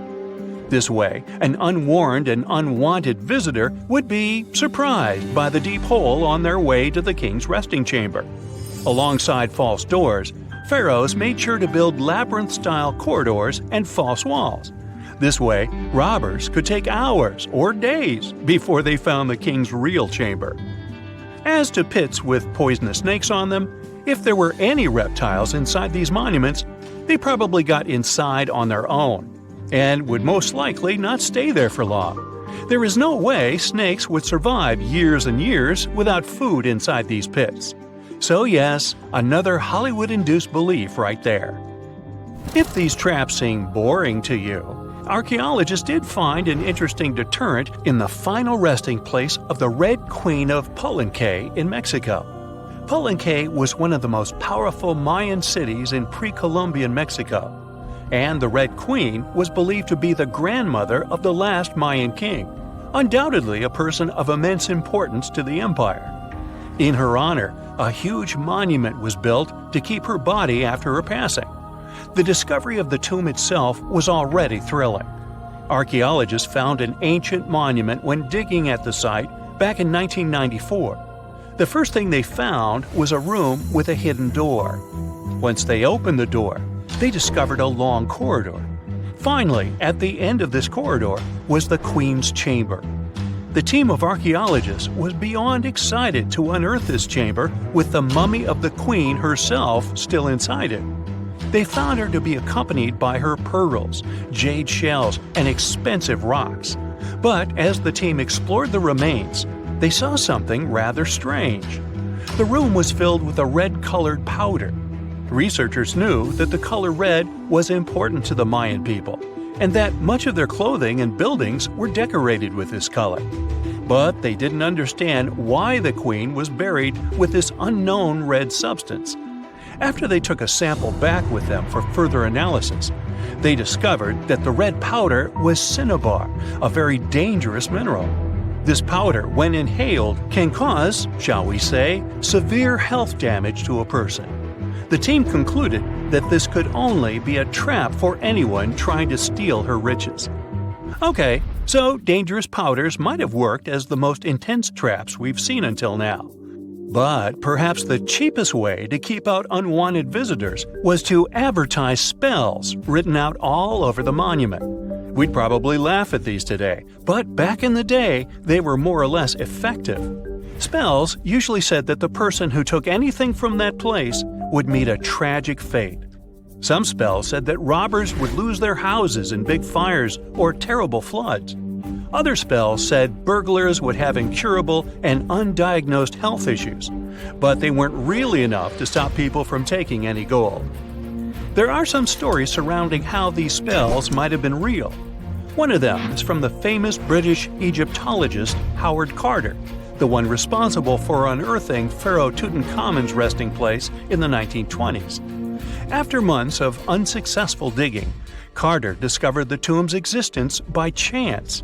He found the entrance to a stairway right beneath the soil where he had been searching all those months. With the help of a team, he cleared the piles of sand blocking the stairs and discovered a doorway. The door had several royal symbols carved into it, and Carter knew this could only mean a very important person had been buried there. And he was right. With a chisel, he made a hole in the top left-hand corner of the doorway and lit his vision with the help of a candle. He couldn't believe what he was seeing, the reflection of several golden and jeweled items crowding the chamber before him. Lost for 3,000 years, Carter had just discovered the final resting place of King Tut. But the story didn't finish here. This discovery was accompanied by a series of unfortunate events that led people to believe it had something to do with the pharaoh's spell. Carter himself mysteriously passed away just a few years later, and some of his assistants lost their houses in floods, just like one of the spells threatened. Some say it's just coincidental, as there's no real proof of these things being connected. Well, what do you think? Was this an effective trap after all? Consider the Great Pyramids, one of the original 7 wonders of the world and the only one that still exists today. Did you know that the pyramids of Giza weren't the only pyramids out there? And they weren't even the first ones. First, there were the pretty good pyramids, but they didn't catch on. Nah, I made that up. Back to the story. In ancient Egypt, it was believed that kings were chosen by gods to serve on earth as their mediators. In the afterlife, they were expected to become gods themselves. The pyramid complex was built to make sure that the king had everything they might need in the afterlife. The complex included the pyramid, a palace, and temples. The tomb in the pyramid, where the king was buried, was filled with many things they might need, like furniture, food, and gold vessels. Actually, the first pyramid had been built 80 years before the first pyramid of Giza appeared. Overall, there were around 100 of them. Some weren't finished though, since the construction took a while and not every pharaoh lived long enough to see the end of the construction. And now let's talk about the construction itself. The biggest of the pyramids of Giza is as tall as a 40-story building. So how on earth did they manage to build a structure that massive 5,000 years ago, long before machines and other equipment appeared? Well, let's figure it out. So Pharaoh Khufu ascended the throne around 2575 BCE, and his architects started the construction of the oldest and biggest of the pyramids of Giza. He figured that over 2 million limestone blocks had to be used to build the pyramid, each weighing around 2.5 tons, around the weight of a rhino. The architect wanted to finish the construction in 20 years. To make it possible, a stone had to be carried and pushed into place every 4 minutes, 24 hours a day, 7 days a week, and 365 days a year, except leap year. So obviously, a lot of workers were needed to make it happen. Many believe that it was enslaved people who worked at the pyramid's construction site, but that's not true. Workers came from all over Egypt to contribute to the project. All in all, around 25,000 of them. The Egyptians were doing all kinds of work, starting with manual labor and crafting tools to administrative work. They all worked around 10 hours a day. They were housed and well-fed, and they were overall living a more comfortable life than an average Egyptian could afford at that time. Supposedly, the builders lived in a nearby temporary city, and were a highly organized community with a strong leader. The pyramids seem to be designed to align with the points on a compass, and their sides symbolize the rays of the sun. But back at that time, there were no compasses. Ancient Egyptians figured out the directions themselves and with amazing precision. To align the pyramids, they used 2 constellations. The construction site was arranged on the west bank of the Nile River. This also had a symbolic meaning. Just like the sun sets in the west, life sets in the west as well. The second pyramid of Giza was for Khufu's son, Pharaoh Khafre. It's a bit smaller, but this one has the famous noseless statue of the Sphinx. Of course, originally it had a nose. I would tell you what happened to it, but it's still a mystery, and no one knows for sure. Sphinxes have the body of a lion and the head of a human. They were considered guardians of important areas. This famous Sphinx, also pronounced Sphinx, has the head of Pharaoh Khafre and is guarding his pyramid, facing the sunrise. The Sphinx is one of the biggest and oldest statues in the world. Originally, it not only had a nose, but was also painted. Scientists have discovered traces of the red color of its face. So, most likely, the Sphinx was painted red. There are also remains of yellow and blue color on its body. The statue definitely wasn't boring. Till around 1800, the Sphinx was buried up to its shoulders until an adventurer with a team of 160 men dug it out. But let's get back to the construction. The workers, of course, needed stone blocks. There were 2 main places where people could get these stones. One source was close to the construction site, but that fossil-lined yellow stone was only suitable for the pyramid's interior. The limestone blocks for the exterior were hauled from 8 miles away on 30-foot-long sleds. Apparently, it wasn't too hard to pull them. The sand mixed with the right amount of water was pretty slick, and 10 people could move a sled even with a rock weighing so much. Surprisingly, cutting off a block of limestone wasn't the biggest problem. When in the ground, it was soft and could be split relatively easy. But after getting exposed to the air, limestone hardens. So the most difficult part was to shape the blocks. That step was crucial because the smallest inaccuracies could lead to the whole pyramid collapsing. So, okay, those limestones were mined, carried on a sled, shaped, and then what? How could they be put into place? Well, this is still a mystery. Archaeologists have discovered the remains of a ramp system that dates back around the time the pyramids were being built. So historians have come to the consensus that, most likely, the Egyptians designed a unique ramp system to move and pull huge stone blocks. The most common opinion is that there were several ramps around the pyramid.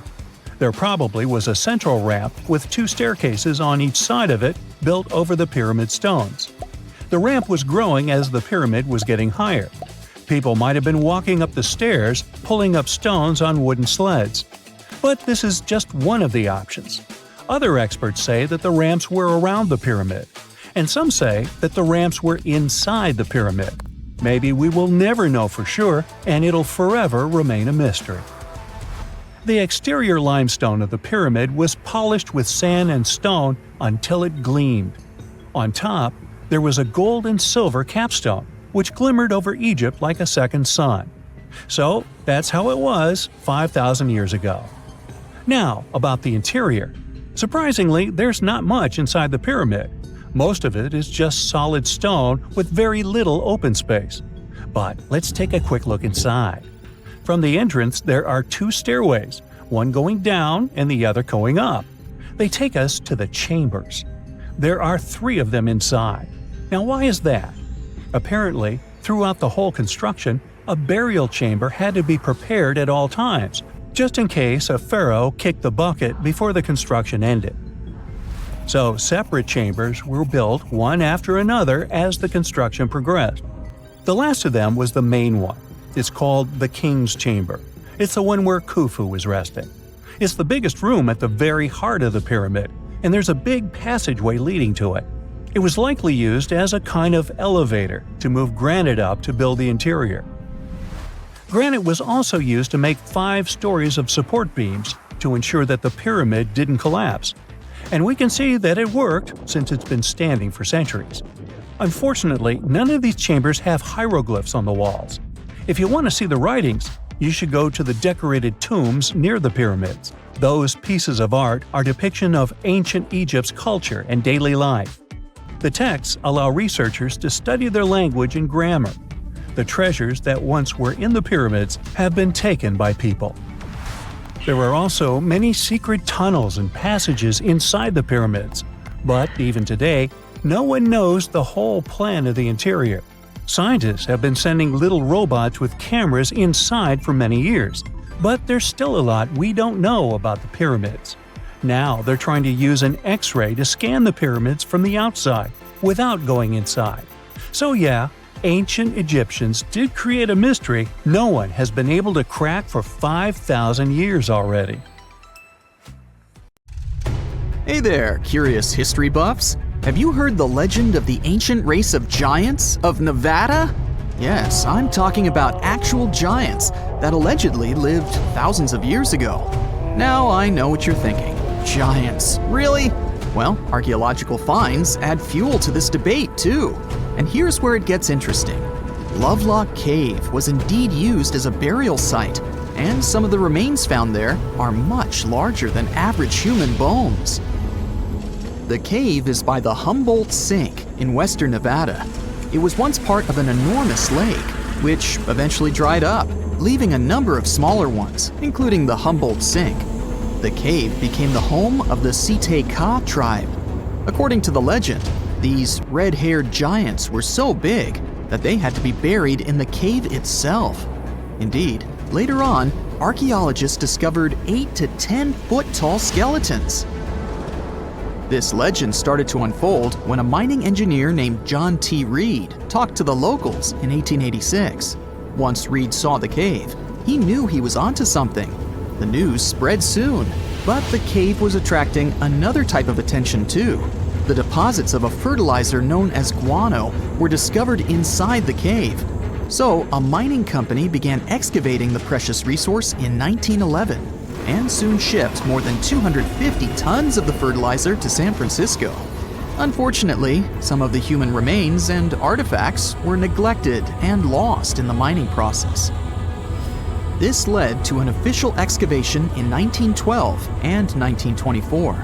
After the top layer of guano had been mined, strange objects started to surface. Around the area, the earliest evidence of human habitation dates back about 4,000 years.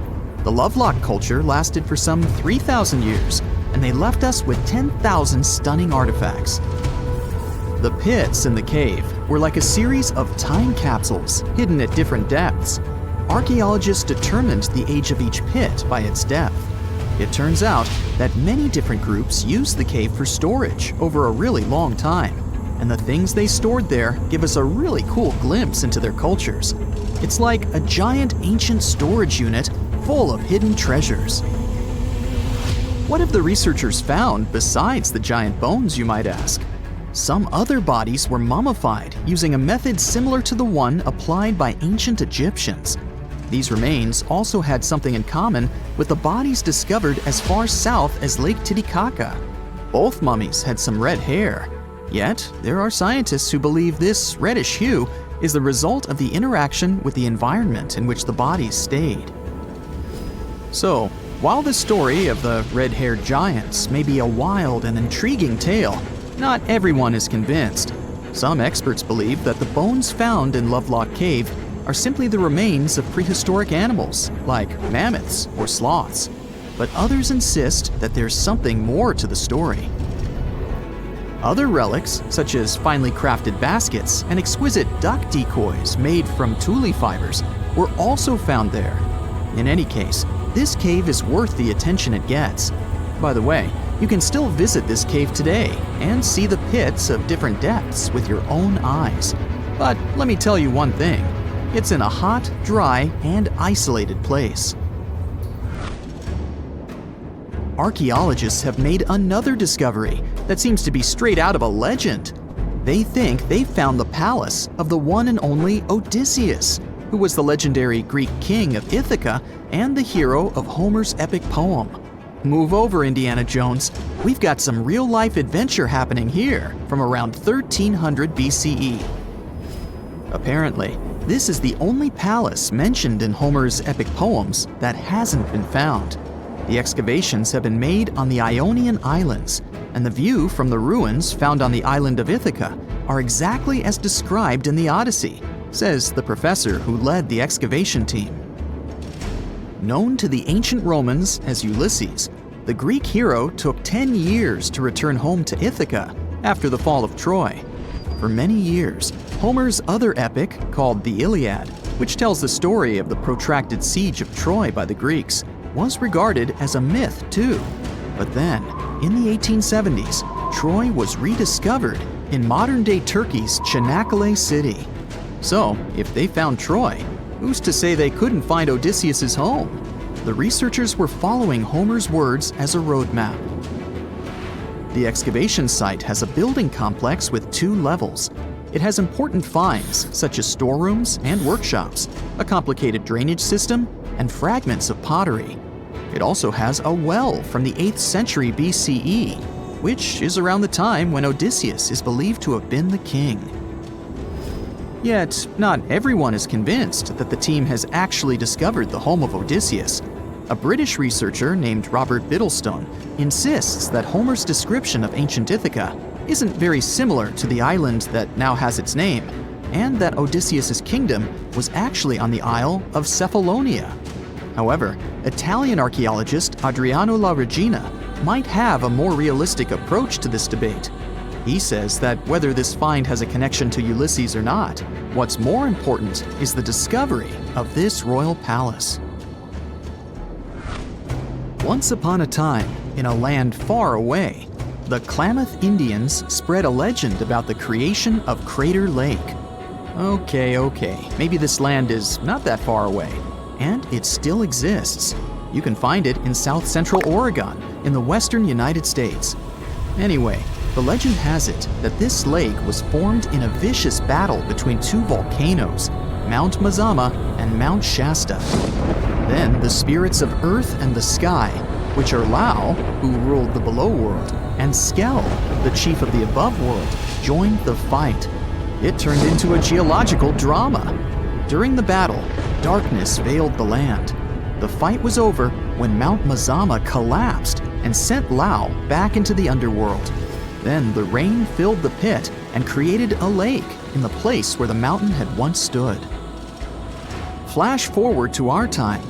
Scientists have discovered that Mount Mazama did erupt 7,700 years ago. Artifacts found in the area prove that the legend indeed contains some details about the explosion. The tale says that red-hot rocks were flying through the sky. This happened during the volcanic eruption that caused the mountain to collapse. This created the volcanic caldera, which later on got filled with water. What makes this legend came true story unusual is how long it has existed. According to researchers, these types of verbal stories lose their credibility within 600 to 700 years. That's why the legend about the creation of Crater Lake is so unique. So many generations, for hundreds of years, have been accurately passing down the information. This volcanic crater lake is now in a national park. It's famous for its deep blue color. The water in it is extremely clear. If you visit it today, the water you'll see won't be the same as for someone who will visit the place 250 years later. Because there are no rivers flowing into or out of the lake, the existing water evaporates and the lake gets filled again by rain and snowfall. Basically, every 250 years, the water is replaced. Plus, this lake is almost 2,000 feet deep, which makes it the deepest lake in the United States. Swimming is okay in the lake, but there's only one legal and safe trail to get to the shore. There are other activities, such as fishing and boat tours.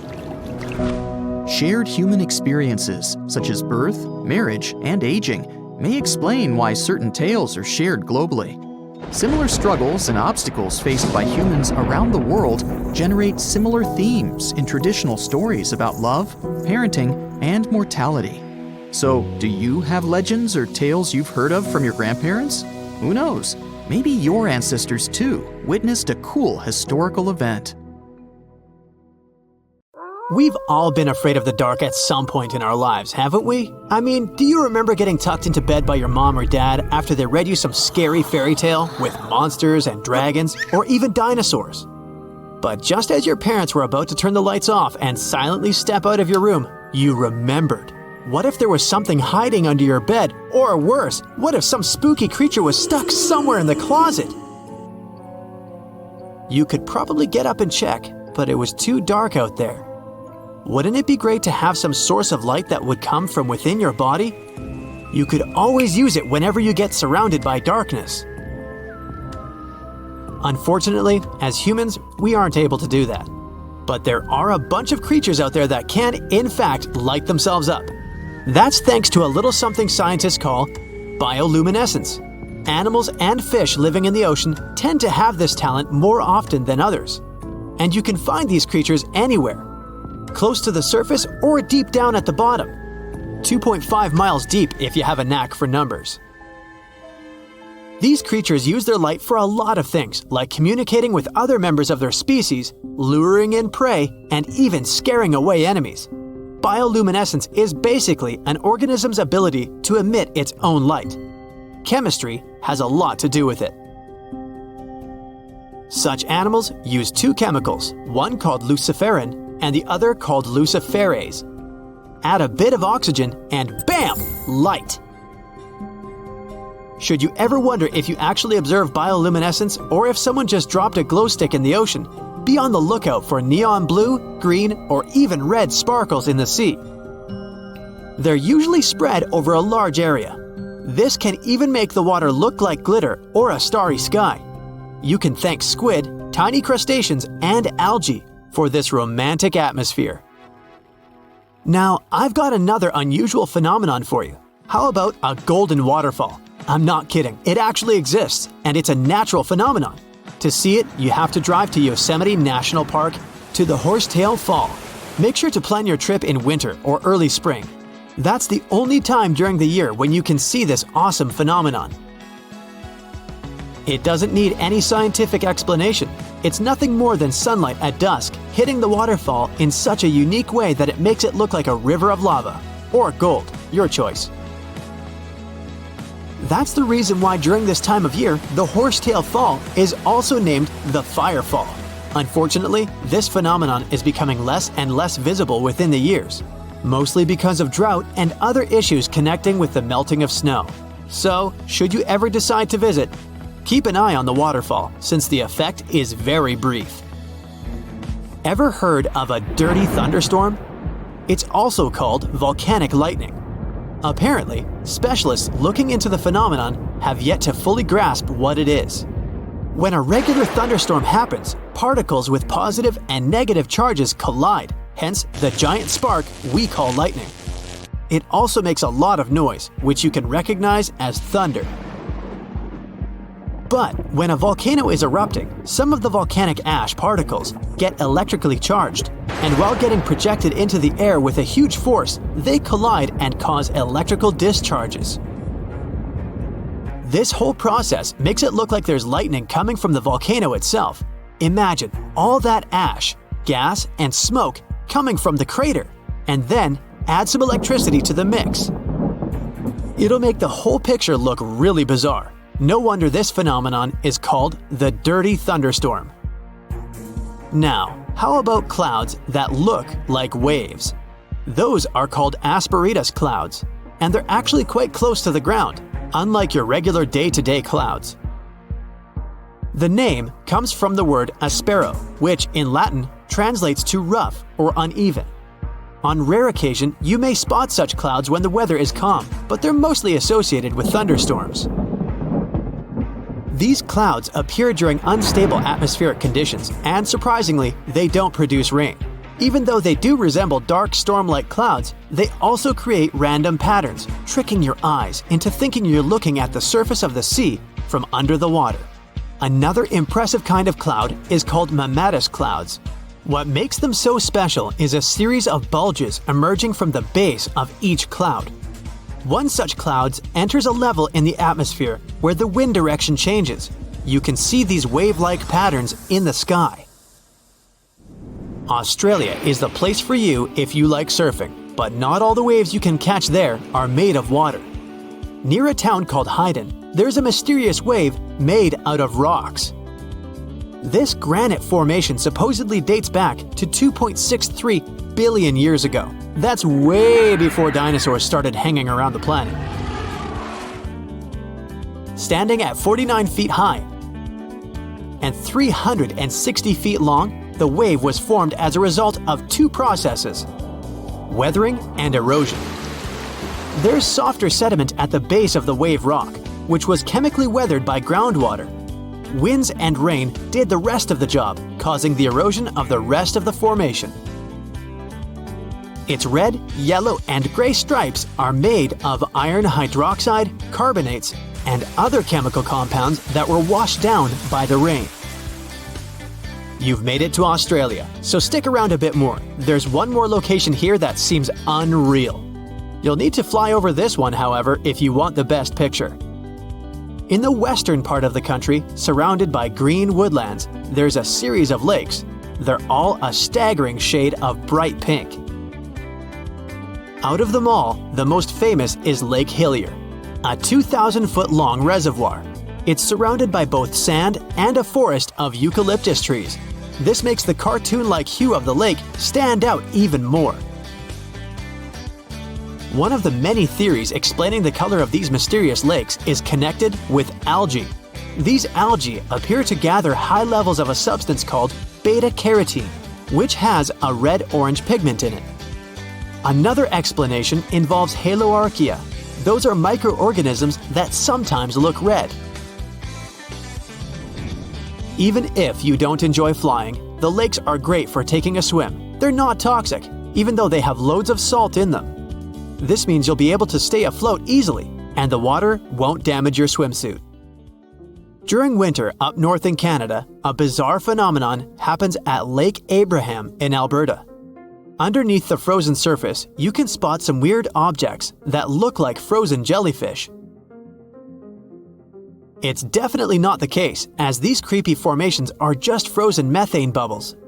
Those are pockets of gas that were trapped underwater and got stuck there after the lake had frozen. They appear when leaves and grass fall into the water and bacteria digest them. This process transforms them into methane. This phenomenon is as beautiful and strange as it is dangerous. The pockets of methane can easily become highly flammable. When the temperatures rise during the spring, the ice melts and these bubbles start popping and fizzing. It's a spectacular sight to observe.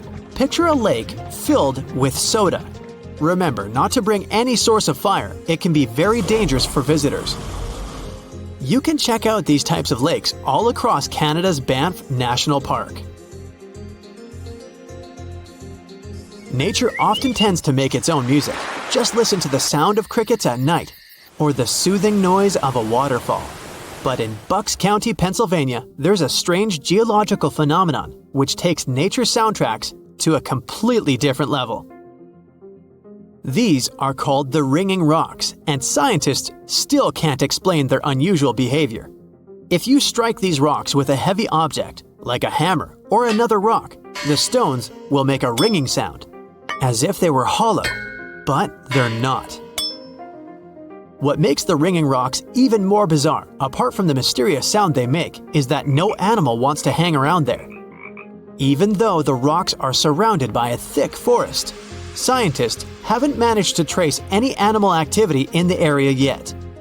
Even more striking is the fact that despite all the trees around the rocks, you won't find any leaves lying on the boulders.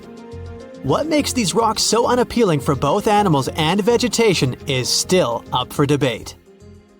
If there's a question that still baffles archaeologists to this day, it's this one. How did the ancient Egyptians build those magnificent pyramids? As far as we know today, their resources were quite limited, especially in terms of tools and building materials. We still don't have a fully satisfying answer, but hey, we've got some pretty amazing theories worth considering. The leading contender among these theories involves the clever Egyptians employing a sneaky strategy. Now picture this. They constructed a slanted and curving mound made of bricks, earth, and sand encircling the pyramid to be. As the pyramid grew taller and taller, they simply increased the height and length of this wacky structure. It's like they were playing an ancient game of Jenga. Now, how did they get those massive stone blocks up there? Well, according to the legendary ancient Greek historian Herodotus, they used sleds, rollers, and levers. It sounds like they turned construction into a supersized game of tug-of-war. And guess what? Herodotus also claimed that the Great Pyramid, the one from Giza, the granddaddy of them all, took a whopping 20 years to build. There's more. Herodotus also dropped a mind-boggling number on us. 100,000 men were supposedly involved in this pyramid extravaganza. Did they hire the entire Egyptian population? Well, it might not be as far-fetched as it sounds. These men were probably mostly farmers, so they probably focused on the pyramids when there wasn't much work to be done in the fields. Like during the flood season of the Nile River. Obviously, specialists in the archaeological community had something to add to this theory. By the late 20th century, they discovered some evidence that suggests the workforce might have been smaller and more permanent than previously thought. Instead of a massive army of 100,000 pyramid builders, they proposed that a modest crew of around 20,000 workers, accompanied by support personnel like bakers, physicians, and even spiritual leaders, could have gotten the job done. There was also this theory that claimed that the pyramids were actually built from the top downward. It suggested that these colossal structures were nothing more than isolated hills used as quarries. The stones were supposedly drawn from these hills, and over time, competing engineers took charge and transformed them into the iconic pyramids we know today. Now, before you dismiss this theory as a wild fantasy, some folks thought it wasn't completely crazy. After all, there are instances where isolated hills exist, so maybe this theory had a tiny glimmer of truth. Whether it involved ramp building or ingenious work schedules, one thing is clear. Those pyramids have definitely left their mark on history and on our imaginations. Now, speaking of ancient Egyptian mysteries, there's this gigantic unfinished obelisk sitting in ancient Egypt, and scientists are trying to figure out how it was shaped. Now, some people suggest that our industrious ancestors used handheld pounders to get the job done. One expert has a different take on the matter, though. He argues that if we take a closer look at the pattern left behind by the shaping tool, we'll notice something peculiar. The walls of the trenches surrounding the obelisk display a neat and even pattern, which is pretty unlikely if they were pounded away by mere mortal hands. According to this expert, those horizontal striations are usually the result of a tool that takes breaks while removing material, leaving its mark on the surface. But wait, there's more. Imagine the tool being rocked back and forth against the trench walls, clearing away the waste to keep the trench from narrowing. Well, in that case, the tool might have left some funky horizontal striations where it was pressed against the sidewall. This sounds like some fancy technology at play, don't you think? And guess what? The dynastic Egyptians probably didn't have access to that kind of know-how. Another famous Egyptologist from way back also uncovered a bunch of core drills during his adventures. Although the actual drill bits are missing, his collection houses these particular core remnants made of limestone, alabaster, and even granite. These constructions aren't the only amazing thing the ancient Egyptians left behind, though. As it turns out, the Egyptians were the genius minds behind the creation of the handheld mirror. Yeah, that little mirror you use every day to check yourself out. But here's the twist. These mirrors are like pieces of art. They were decorated with inscriptions and figures. But that's not all. The Egyptians had a serious concern with their appearance. They knew the importance of personal hygiene and looking fabulous. So, in their quest for pearly whites, they invented toothbrushes and toothpaste. Dental problems were pretty common back then, and their smiles weren't exactly all white. Dentistry wasn't their strongest suit, you see.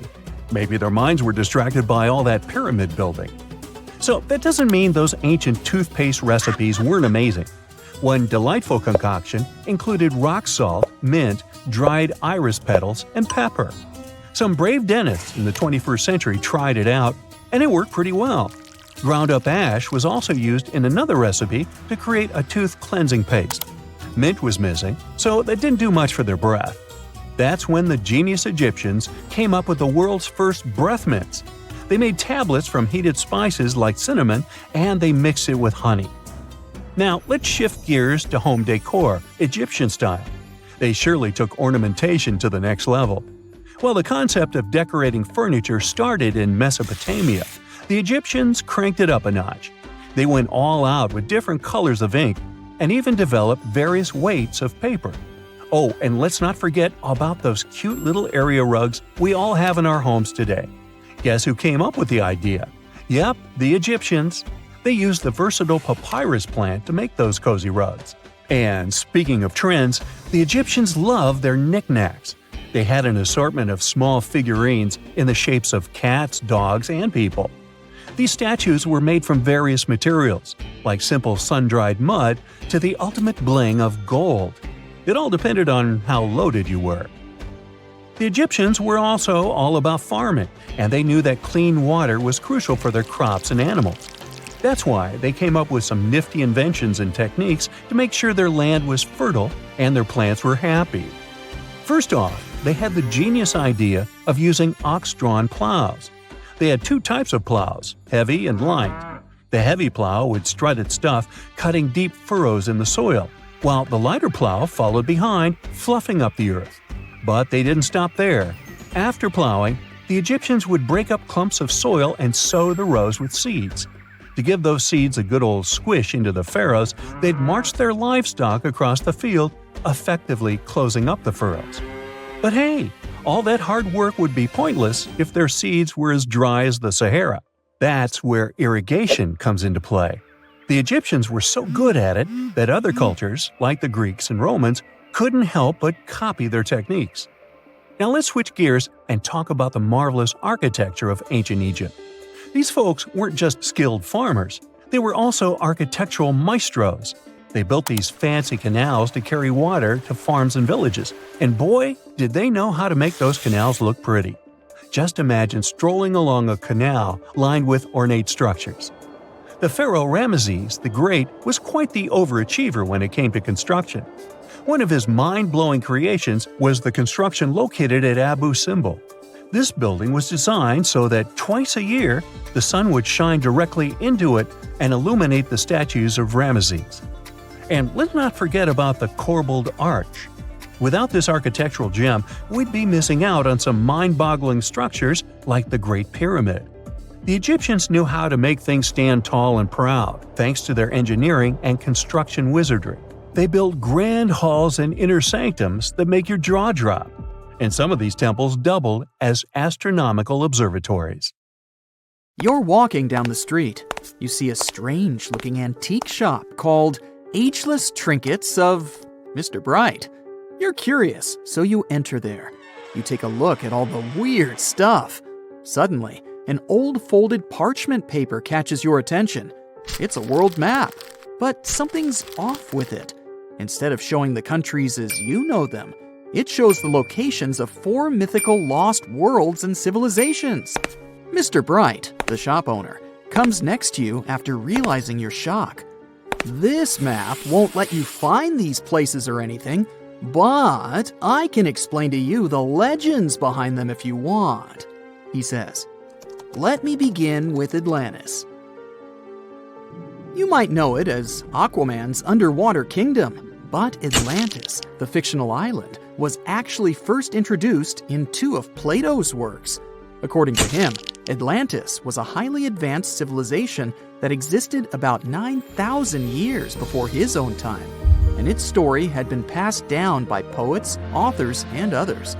He wrote about Atlantis and its citizens to give a moral lesson and to teach about the dangers of arrogance, as well as the eventual downfall of those who are after too much power. In his dialogues, Plato stated that Atlantis was a great and powerful empire that was respected in all parts of the world. It was founded by beings who were half deities and half human, and became a great naval power after a while. being an island filled with gold, silver, and other precious metals certainly helped their case. But besides that, it was also known for its breathtaking architecture and state-of-the-art technology, as well as its countless rare and exotic wild animals. Atlanteans were proud of their great achievements and the perfection of their civilization, but their excessive pride was going to bring their downfall. They believed they were so superior that they could gain control over any nation. This led them to launch a series of invasions. They conquered many of the Mediterranean lands, but when it was time to enter Athens, Athenians pushed back with an extraordinary force, so the Atlanteans were finally defeated. Plato stated that deities then got angry at Atlanteans because of how wicked, greedy, and immoral they became. So they punished them by sending earthquakes, which caused Atlantis to sink beneath the sea. Although the earliest written records of Atlantis were Plato's works, some people still believed his story to be based on truth and tried to identify the island of Atlantis with actual countries. Some people suggested it may have been located in the Mediterranean Sea, near the coast of Spain or Italy. Others thought it may have been located in the Caribbean, off the coast of Central or South America, but there was no solid evidence to support any of these claims. One theory, in particular, seemed more plausible than the others, though. Located in the Aegean Sea, the island of Santorini was the home of a highly advanced Minoan society. However, due to a huge volcanic eruption, it was destroyed about 3,600 years ago, causing the Minoan civilization to suddenly disappear. These similarities between the fictional Atlanteans and the historical Minoans made Santorini a good candidate for the speculations. Yet again, there were still major flaws with it, such as how the time when Plato said Atlantis was destroyed doesn't coincide with the time of Santorini's eruption. So Atlantis still continues to be regarded as nothing more than a popular legend in the scientific world. Now, let's move toward the northeast direction on the map, Mr. Bright says. According to Celtic Breton mythology, there once was a magnificent city called Ys, also known as Caris, that towered over Douarnenez Bay in France's Brittany region. It was the most wealthy city in the entire Atlantic. It was especially famous for its beautiful gardens and buildings, and its citizens were all living comfortably and happily there. Dahut, who was King Bradlaughn's daughter in Breton legends and literature, had a deep love for the sea. She begged her father to build a city at the edge of the sea, and that is how the city of Ys was established. Little did she know that she would be the one responsible for the destruction of her father's beloved gift. You see, since the city was surrounded by the sea, it needed to be protected by a dike equipped with floodgates, and these gates could only be opened at low tide. And the only one who had the keys to these gates was the king himself. One day, a handsome red knight arrived at the city, but couldn't pass the gates. Dahut was so taken by him that she wanted to let him in. She knew that her father was the keeper of the only key to the city, so she sneaked into his room and stole it from him. Then she gave it to the Red Knight so that he could enter the city and they could be together. However, the Red Knight turned out to be the Prince of Darkness, and he intentionally left the gate open to the raging sea. The waves soon swallowed all of Ys. King Bradlaugh was able to escape on his magical horse, but Dahut couldn't. She turned into an evil mermaid who lured sailors into the sea. Today, if you go to Quimper, a city in Brittany, northwest France, you can find the statue of King Bradlaugh riding on his horse. Although the city of Ys is a legend, Brittany coast locals believe that on the days when the waters are calm, you can still hear the tolls of the city bells deep under the sea, if you listen carefully. Mr. Bright then points at the Indian Ocean on the map and says, "Now, have you heard about Lemuria?"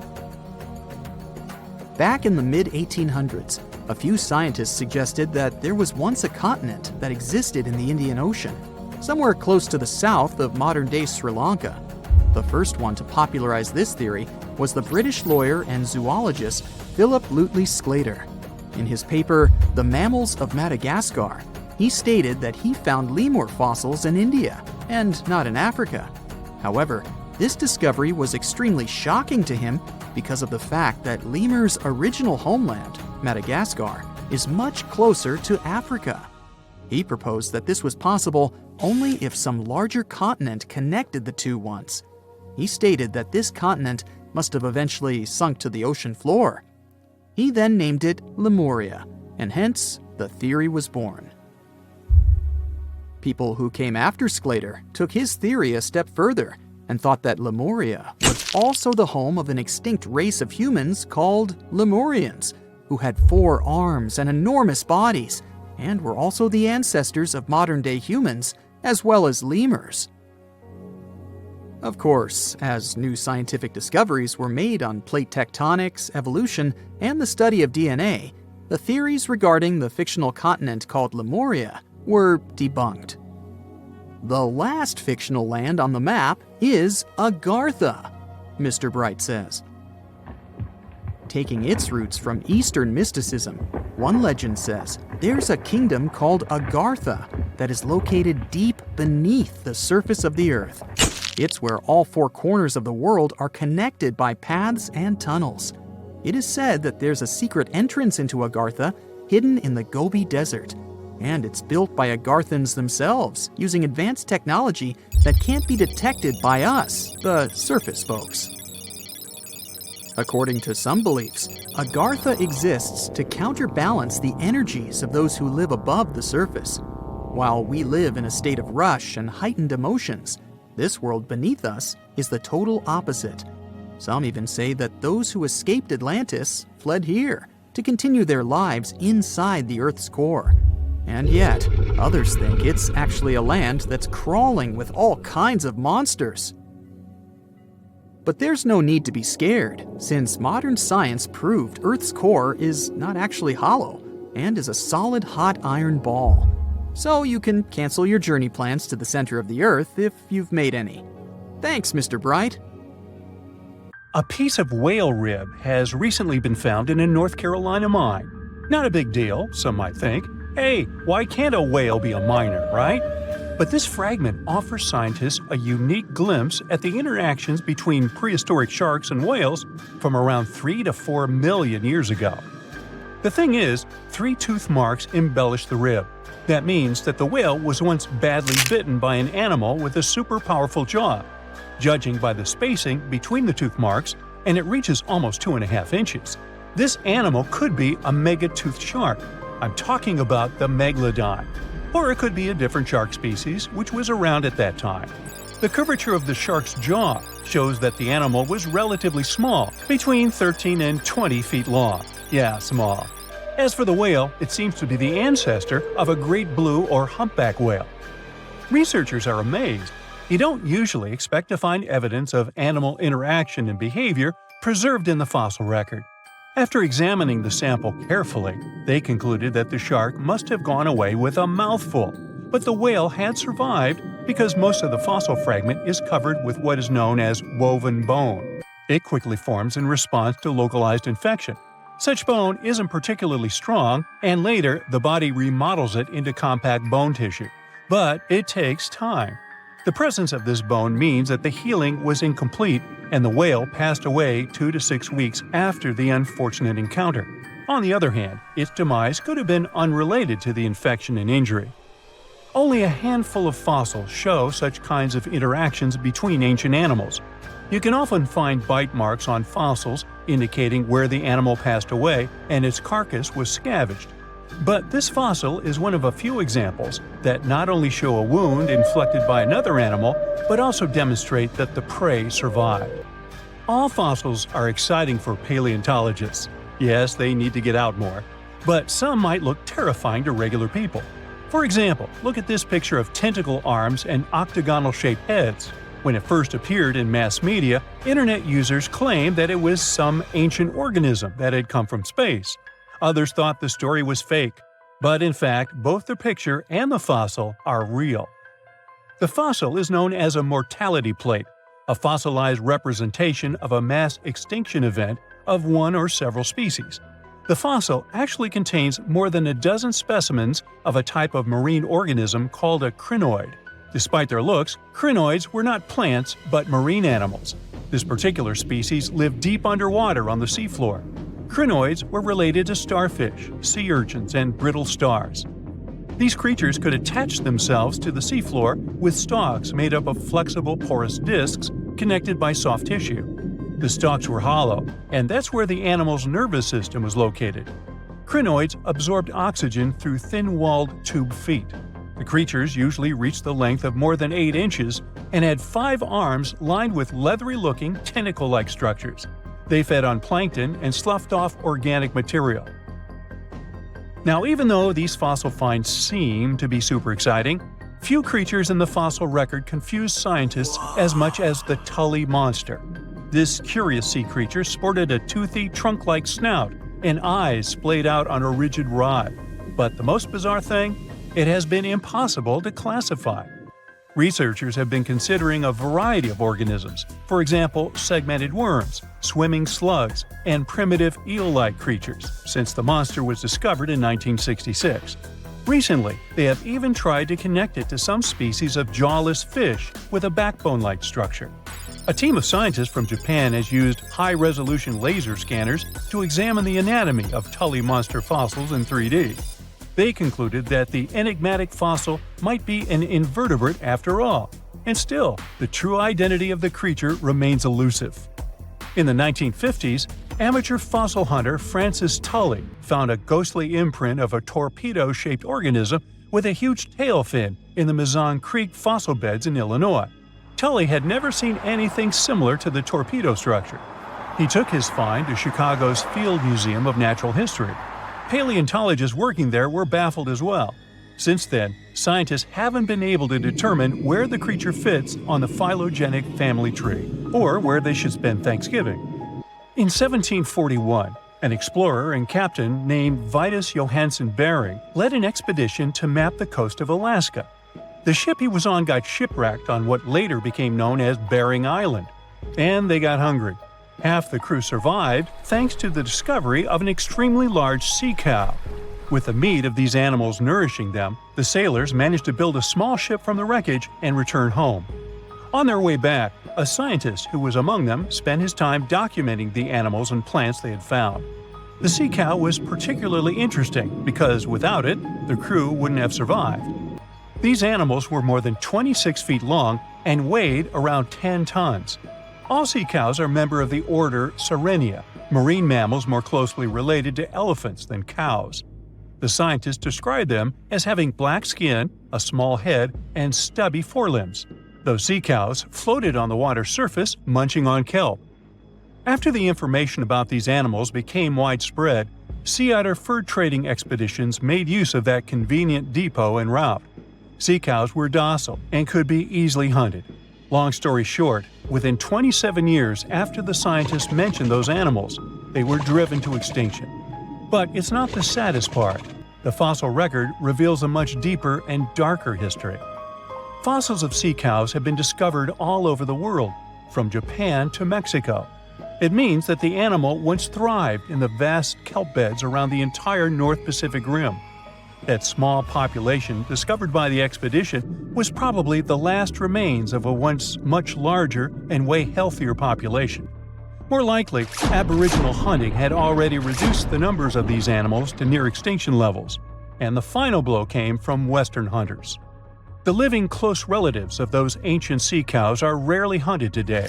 Still, they're under threat of extinction themselves. To some, this amazing fossil might look a bit disturbing. Slaves' lentils are fossils that belong to animals called nummelites. They lived and thrived in a warm, shallow sea covering part of Egypt around 40 million years ago. The name nummelites hints at the fact that larger specimens resemble coins, and in Egyptian folklore, they're even referred to as angel's money. These creatures have a simple, single-celled structure, which contrasts with their super intricate skeleton. Look at this series of spiral overlapping whorls. Each whorl is divided into countless tiny chambers. Nummelites can grow to be 4 inches in diameter, and still, they are the fossils of single-celled animals related to amoeba. How and why did they grow to be so large? The reason could be their symbiotic relationships with other smaller organisms. In the case of modern species, such symbionts are tiny golden-brown single-celled algae called diatoms. The shells of nummulites are relatively transparent, and since they're flat, there's a large surface area for the light needed for the diatoms to photosynthesize. For some reasons, scientists are still debating about them.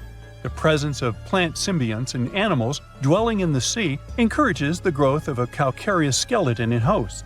So, the gigantic size of the nummulites in Egypt could be due to their close relationship with symbiotic diatoms.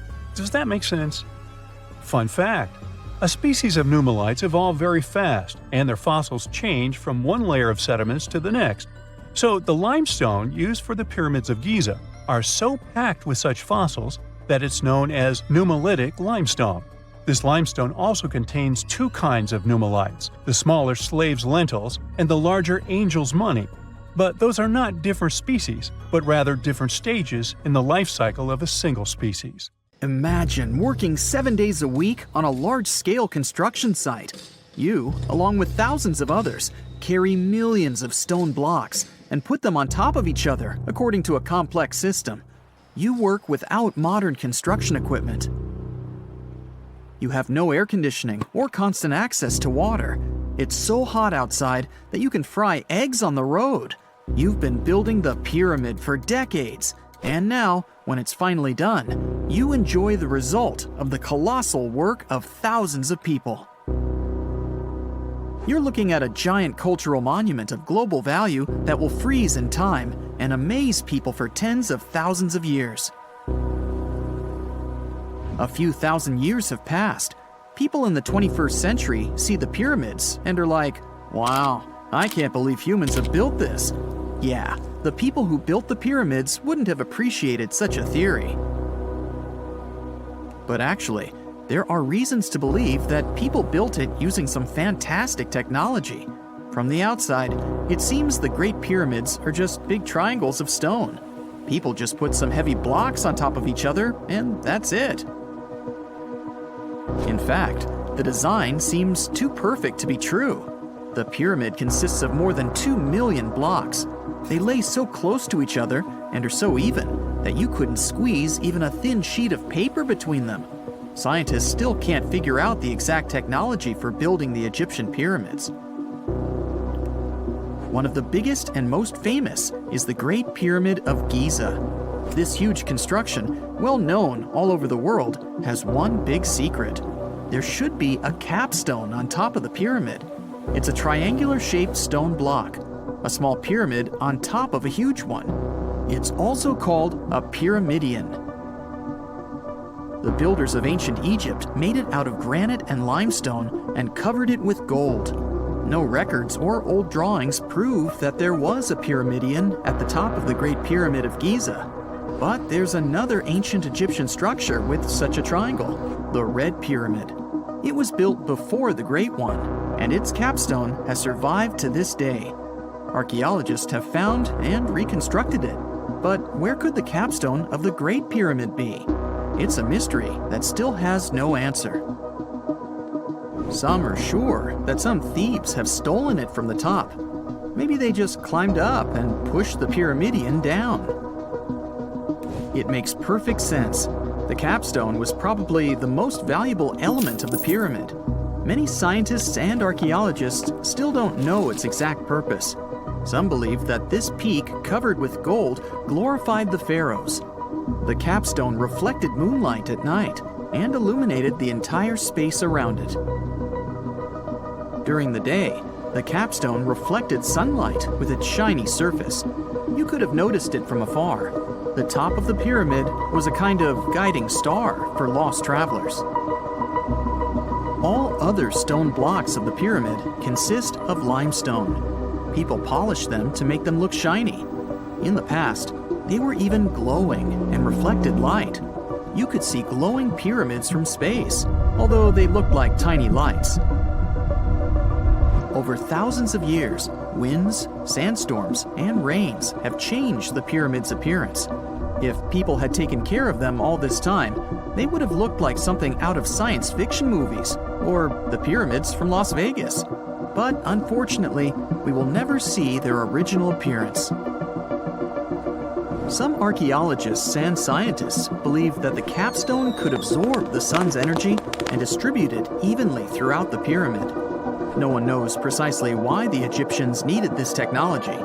There's a theory the pyramids are ancient energy systems. The pharaohs applied this energy to use some unique technologies that were more advanced than all the achievements of the 21st century.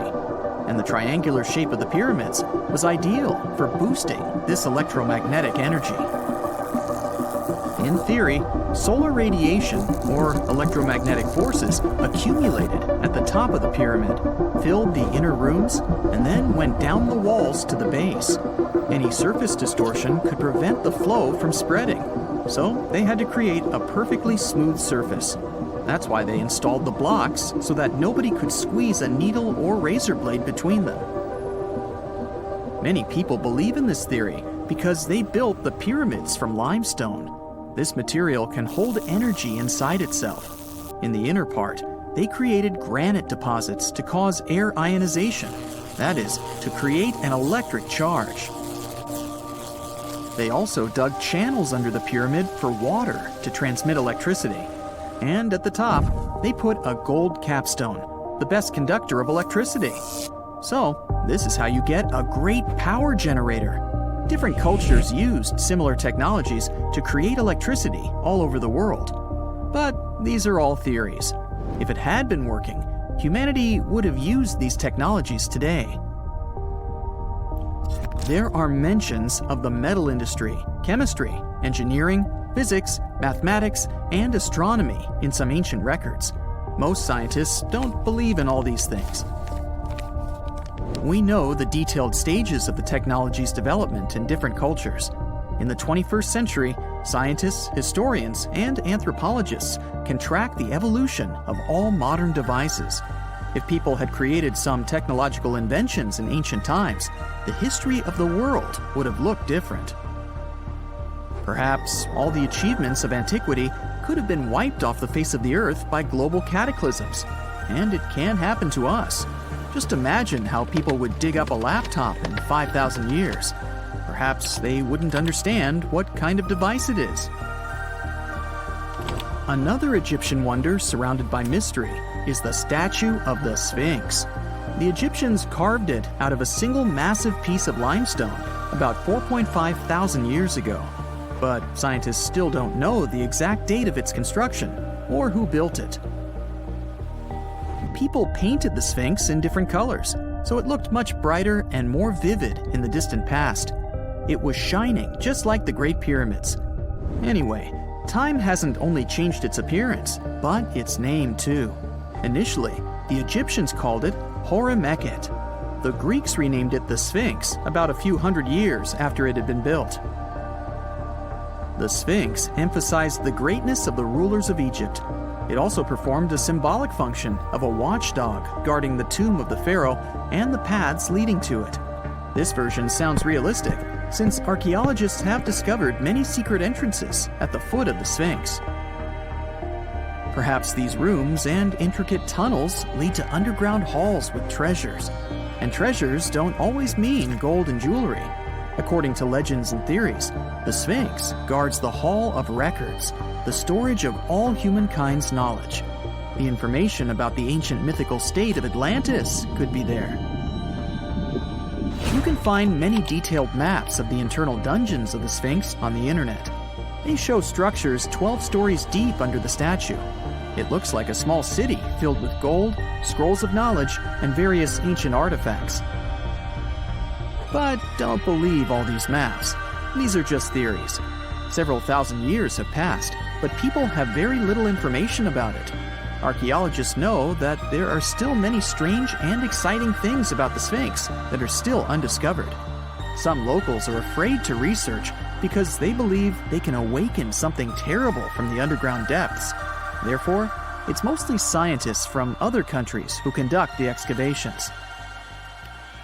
In 1998, scientists discovered strange tunnels leading to empty rooms under the Sphinx.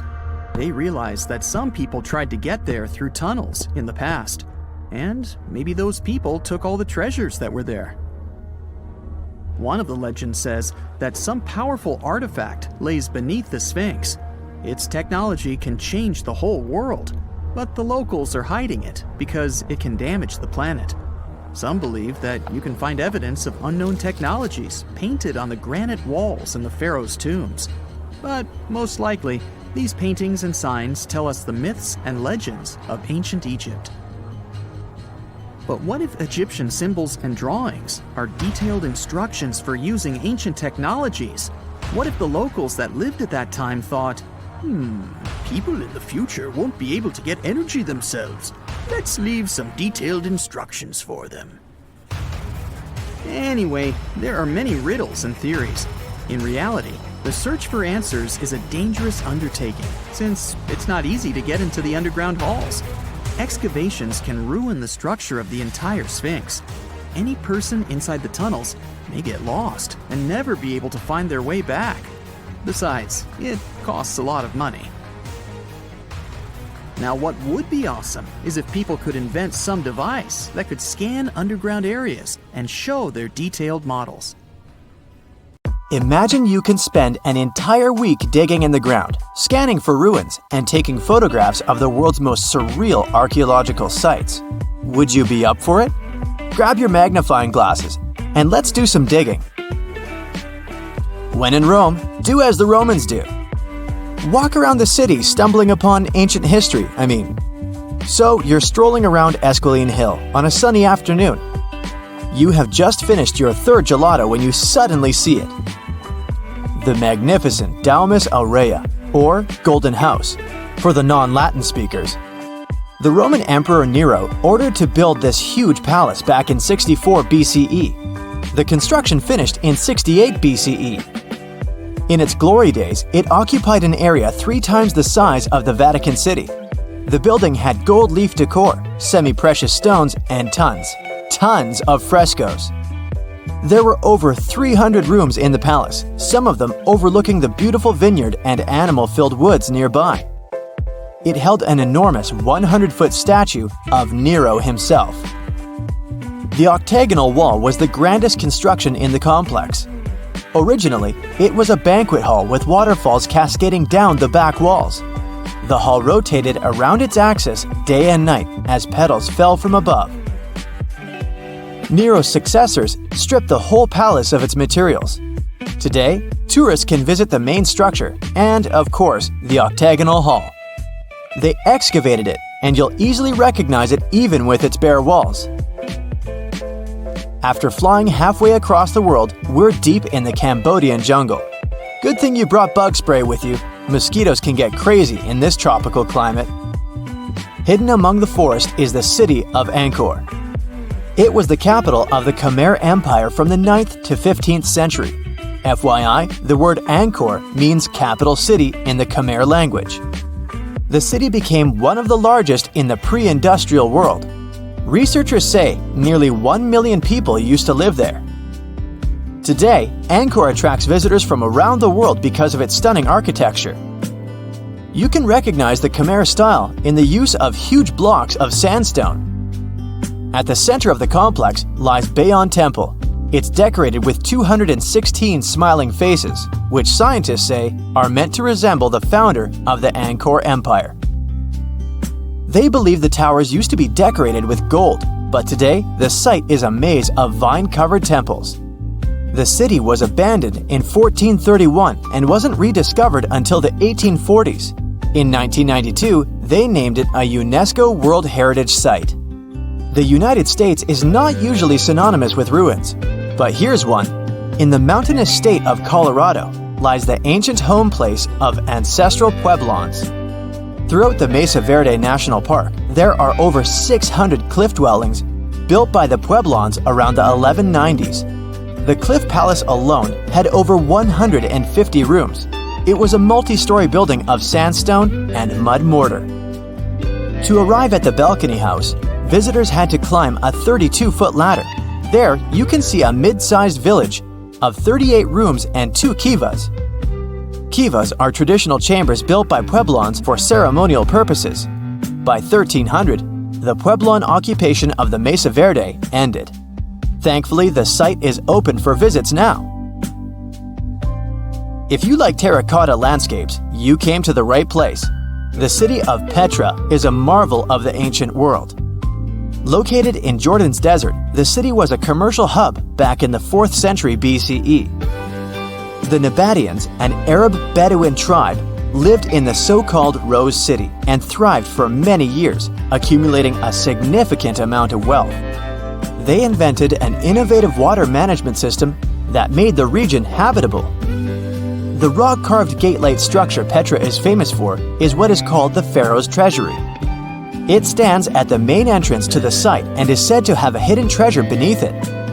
In the early 2000s, the site was named one of the 7 new wonders of the world. All the way in South America, in the country of Guatemala, lie ancient Mayan ruins. The lost city of Tikal is a site made of 12,000 buildings, the remains of the capital of the ancient Mayan Empire. It is comparable in importance to London or New York. The North Acropolis is Tikal's most ancient complex of monuments. Built solely by human hands in 750 BCE, it served as the resting place of kings and chiefs. Back in the day, the step pyramid temples were painted a beautiful red. Mayans loved that color. Today, of course, you'll only see the limestone. Archaeologists have no clue as to the cause of Tikal's decline. Was it drought, disease, or something else altogether? Located on the left bank of the river Tigris is a strange old ruin, a battered archway. It belonged to a city named Ctesiphon, the jewel of the Persian Empire for over 800 years.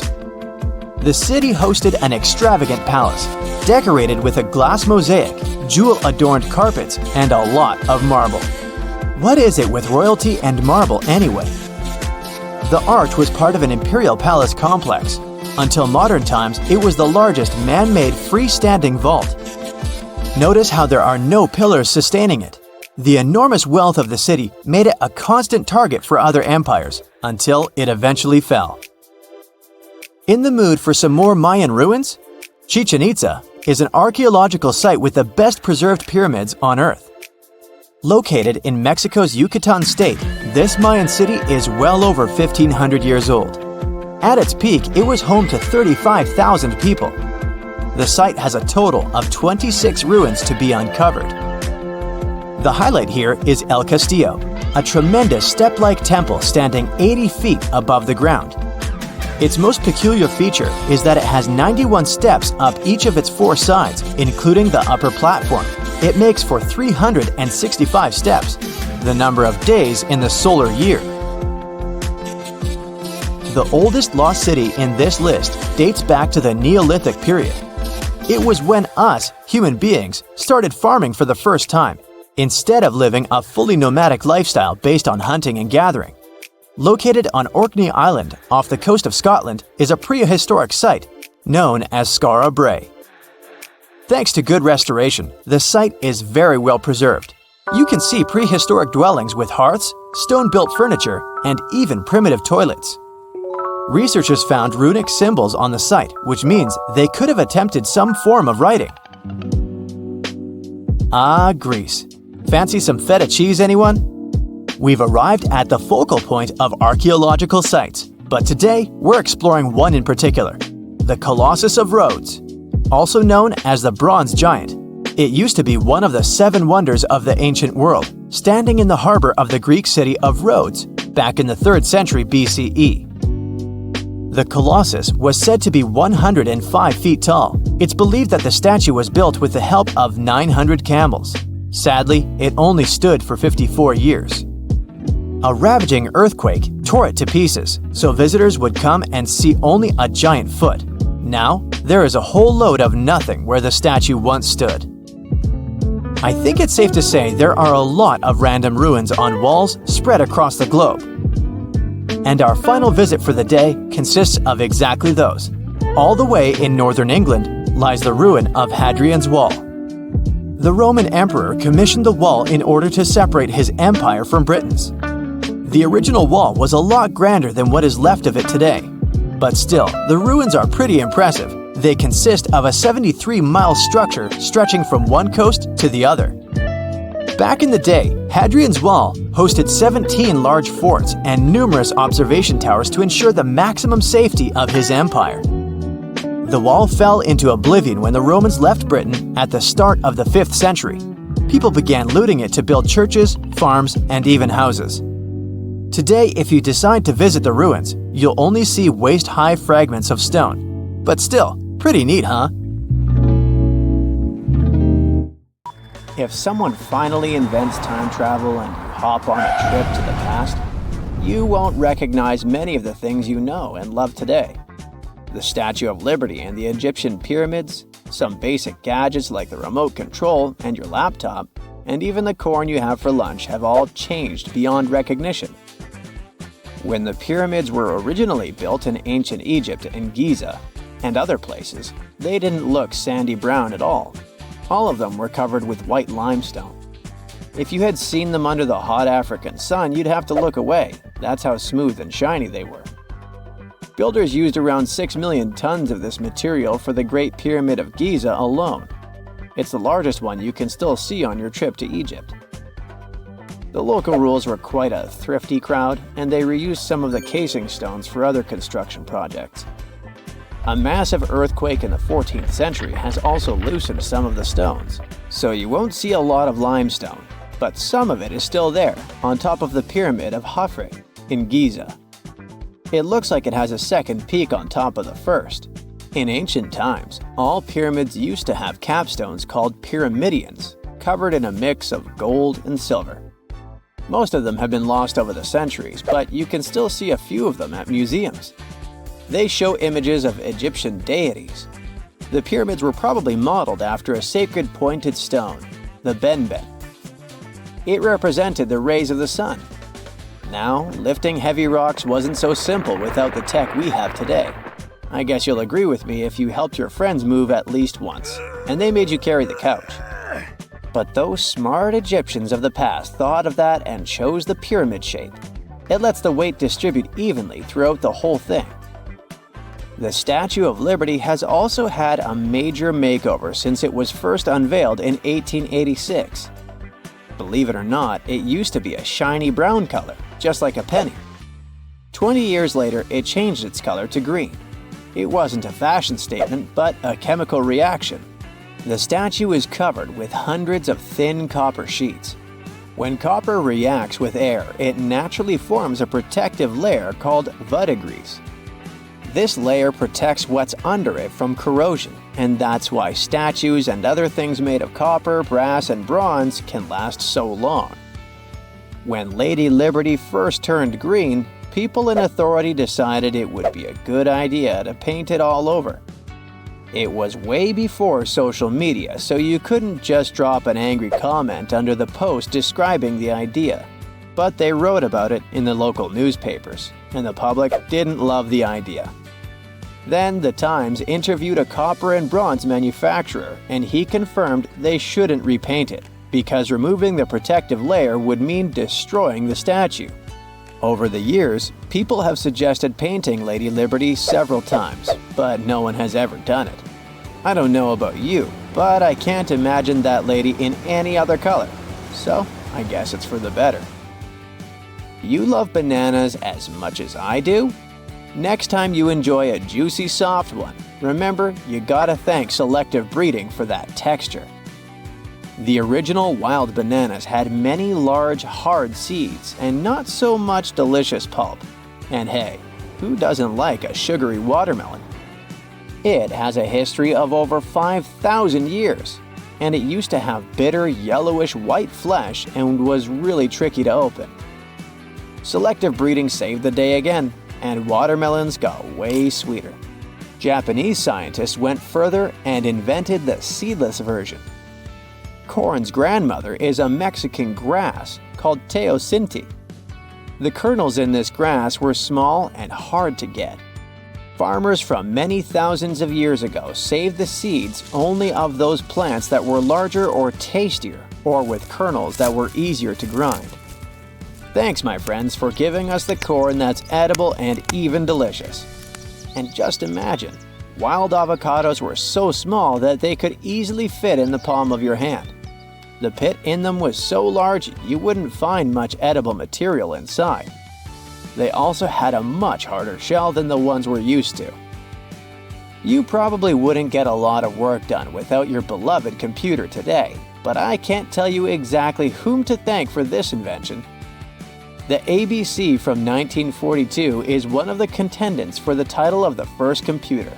It's short for the Atanasoff Berry computer, named after its inventors at Iowa State University.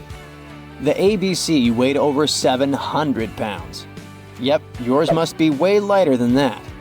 That big boy consisted of around 300 vacuum tubes and had a rotating drum, a little bigger than a paint can, and had small capacitors on it.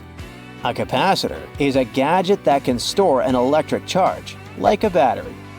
The ABC could solve problems with up to 29 different variables to help scientists save some time.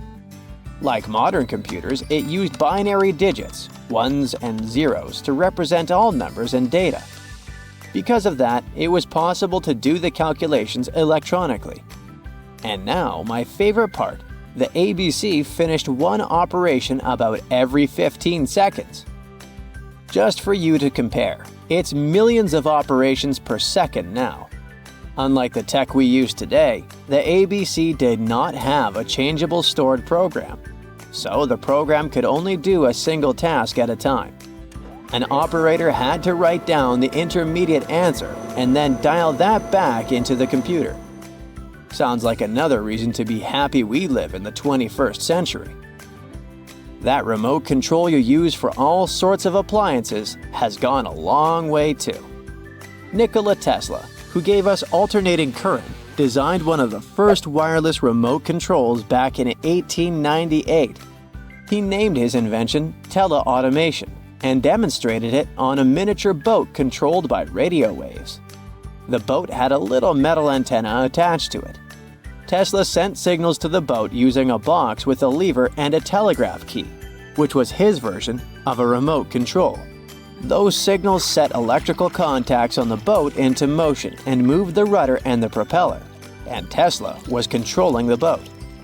The concept of the remote control soon spread to other gadgets. The first television remote control followed in 1950. It was designed by the Zenith Radio Corporation, called LazyBone. Don't take it personally, please. This LazyBone had a massive cable that was attached to the TV set, and those who tried it didn't fall in love with the invention because they tripped over that cord. I feel your pain, my friends. If you live or work on one of the top floors, you gotta love this one. Meet the first passenger elevator. It traveled at the speed of 40 feet per minute. Not the fastest, I know, compared to today's record, which is 40 feet per second. But hey, it was built back in 1857 in New York and was more of a tourist attraction than a necessity. The elevator had a steam engine hidden in the basement of a 5-story building. 3 years later, they shut it down because the public didn't appreciate it. Otis Tufts filed the first patent for a vertical railway around the same time. His invention included an actual car with a bench inside for people to sit on. Sounds like a great spot to hang out with friends to me. What do you say?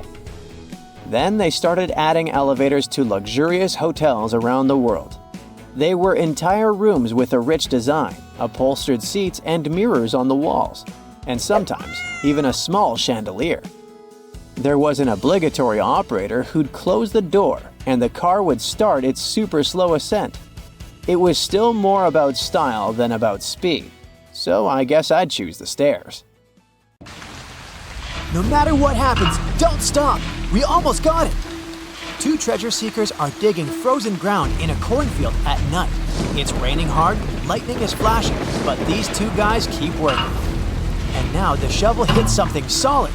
No way! A treasure chest! They start digging faster and find a piece of a ship's engine. What the? far from the seas and lakes, somewhere under the fields of Kansas City, they found a giant sunken ship. How is this possible? Now you'll see. Some people spend their lives searching for shipwrecks with treasures underground. One of them is explorer David Hawley. He's been looking for such ships far from the seas, rivers, and oceans for many years. He does this because he likes the feeling of adventure. The holds of these ships may contain chests of gold, antiques, and artifacts. And you can get a lot of money for them. David says you don't have to go into the ocean to find a sunken ship. They may be lying in your backyard.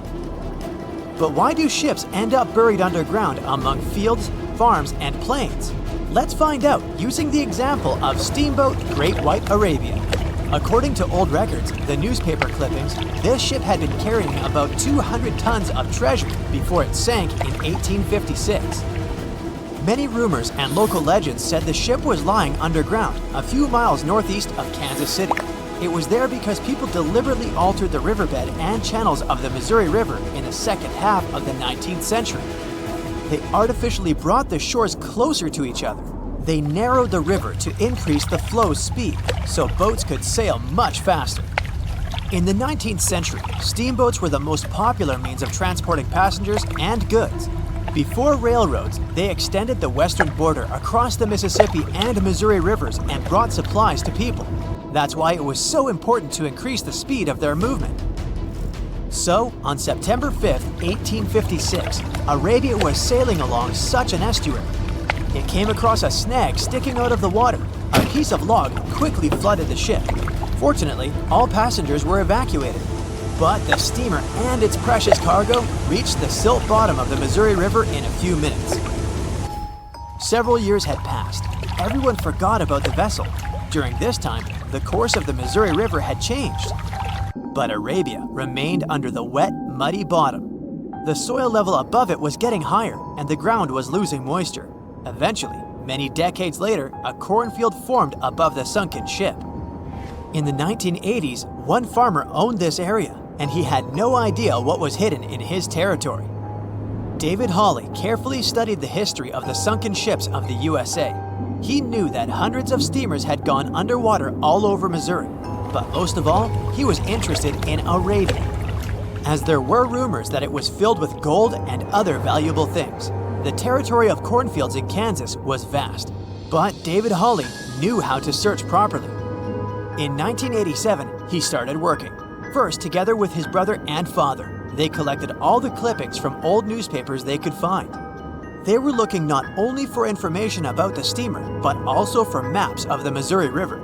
They tracked its historical changes, checked the dates, and identified a large area where the steamer sank. Next, they used electromagnetic testing and other geological stuff to study the soil and find the right place. They searched for differences in ground moisture and density.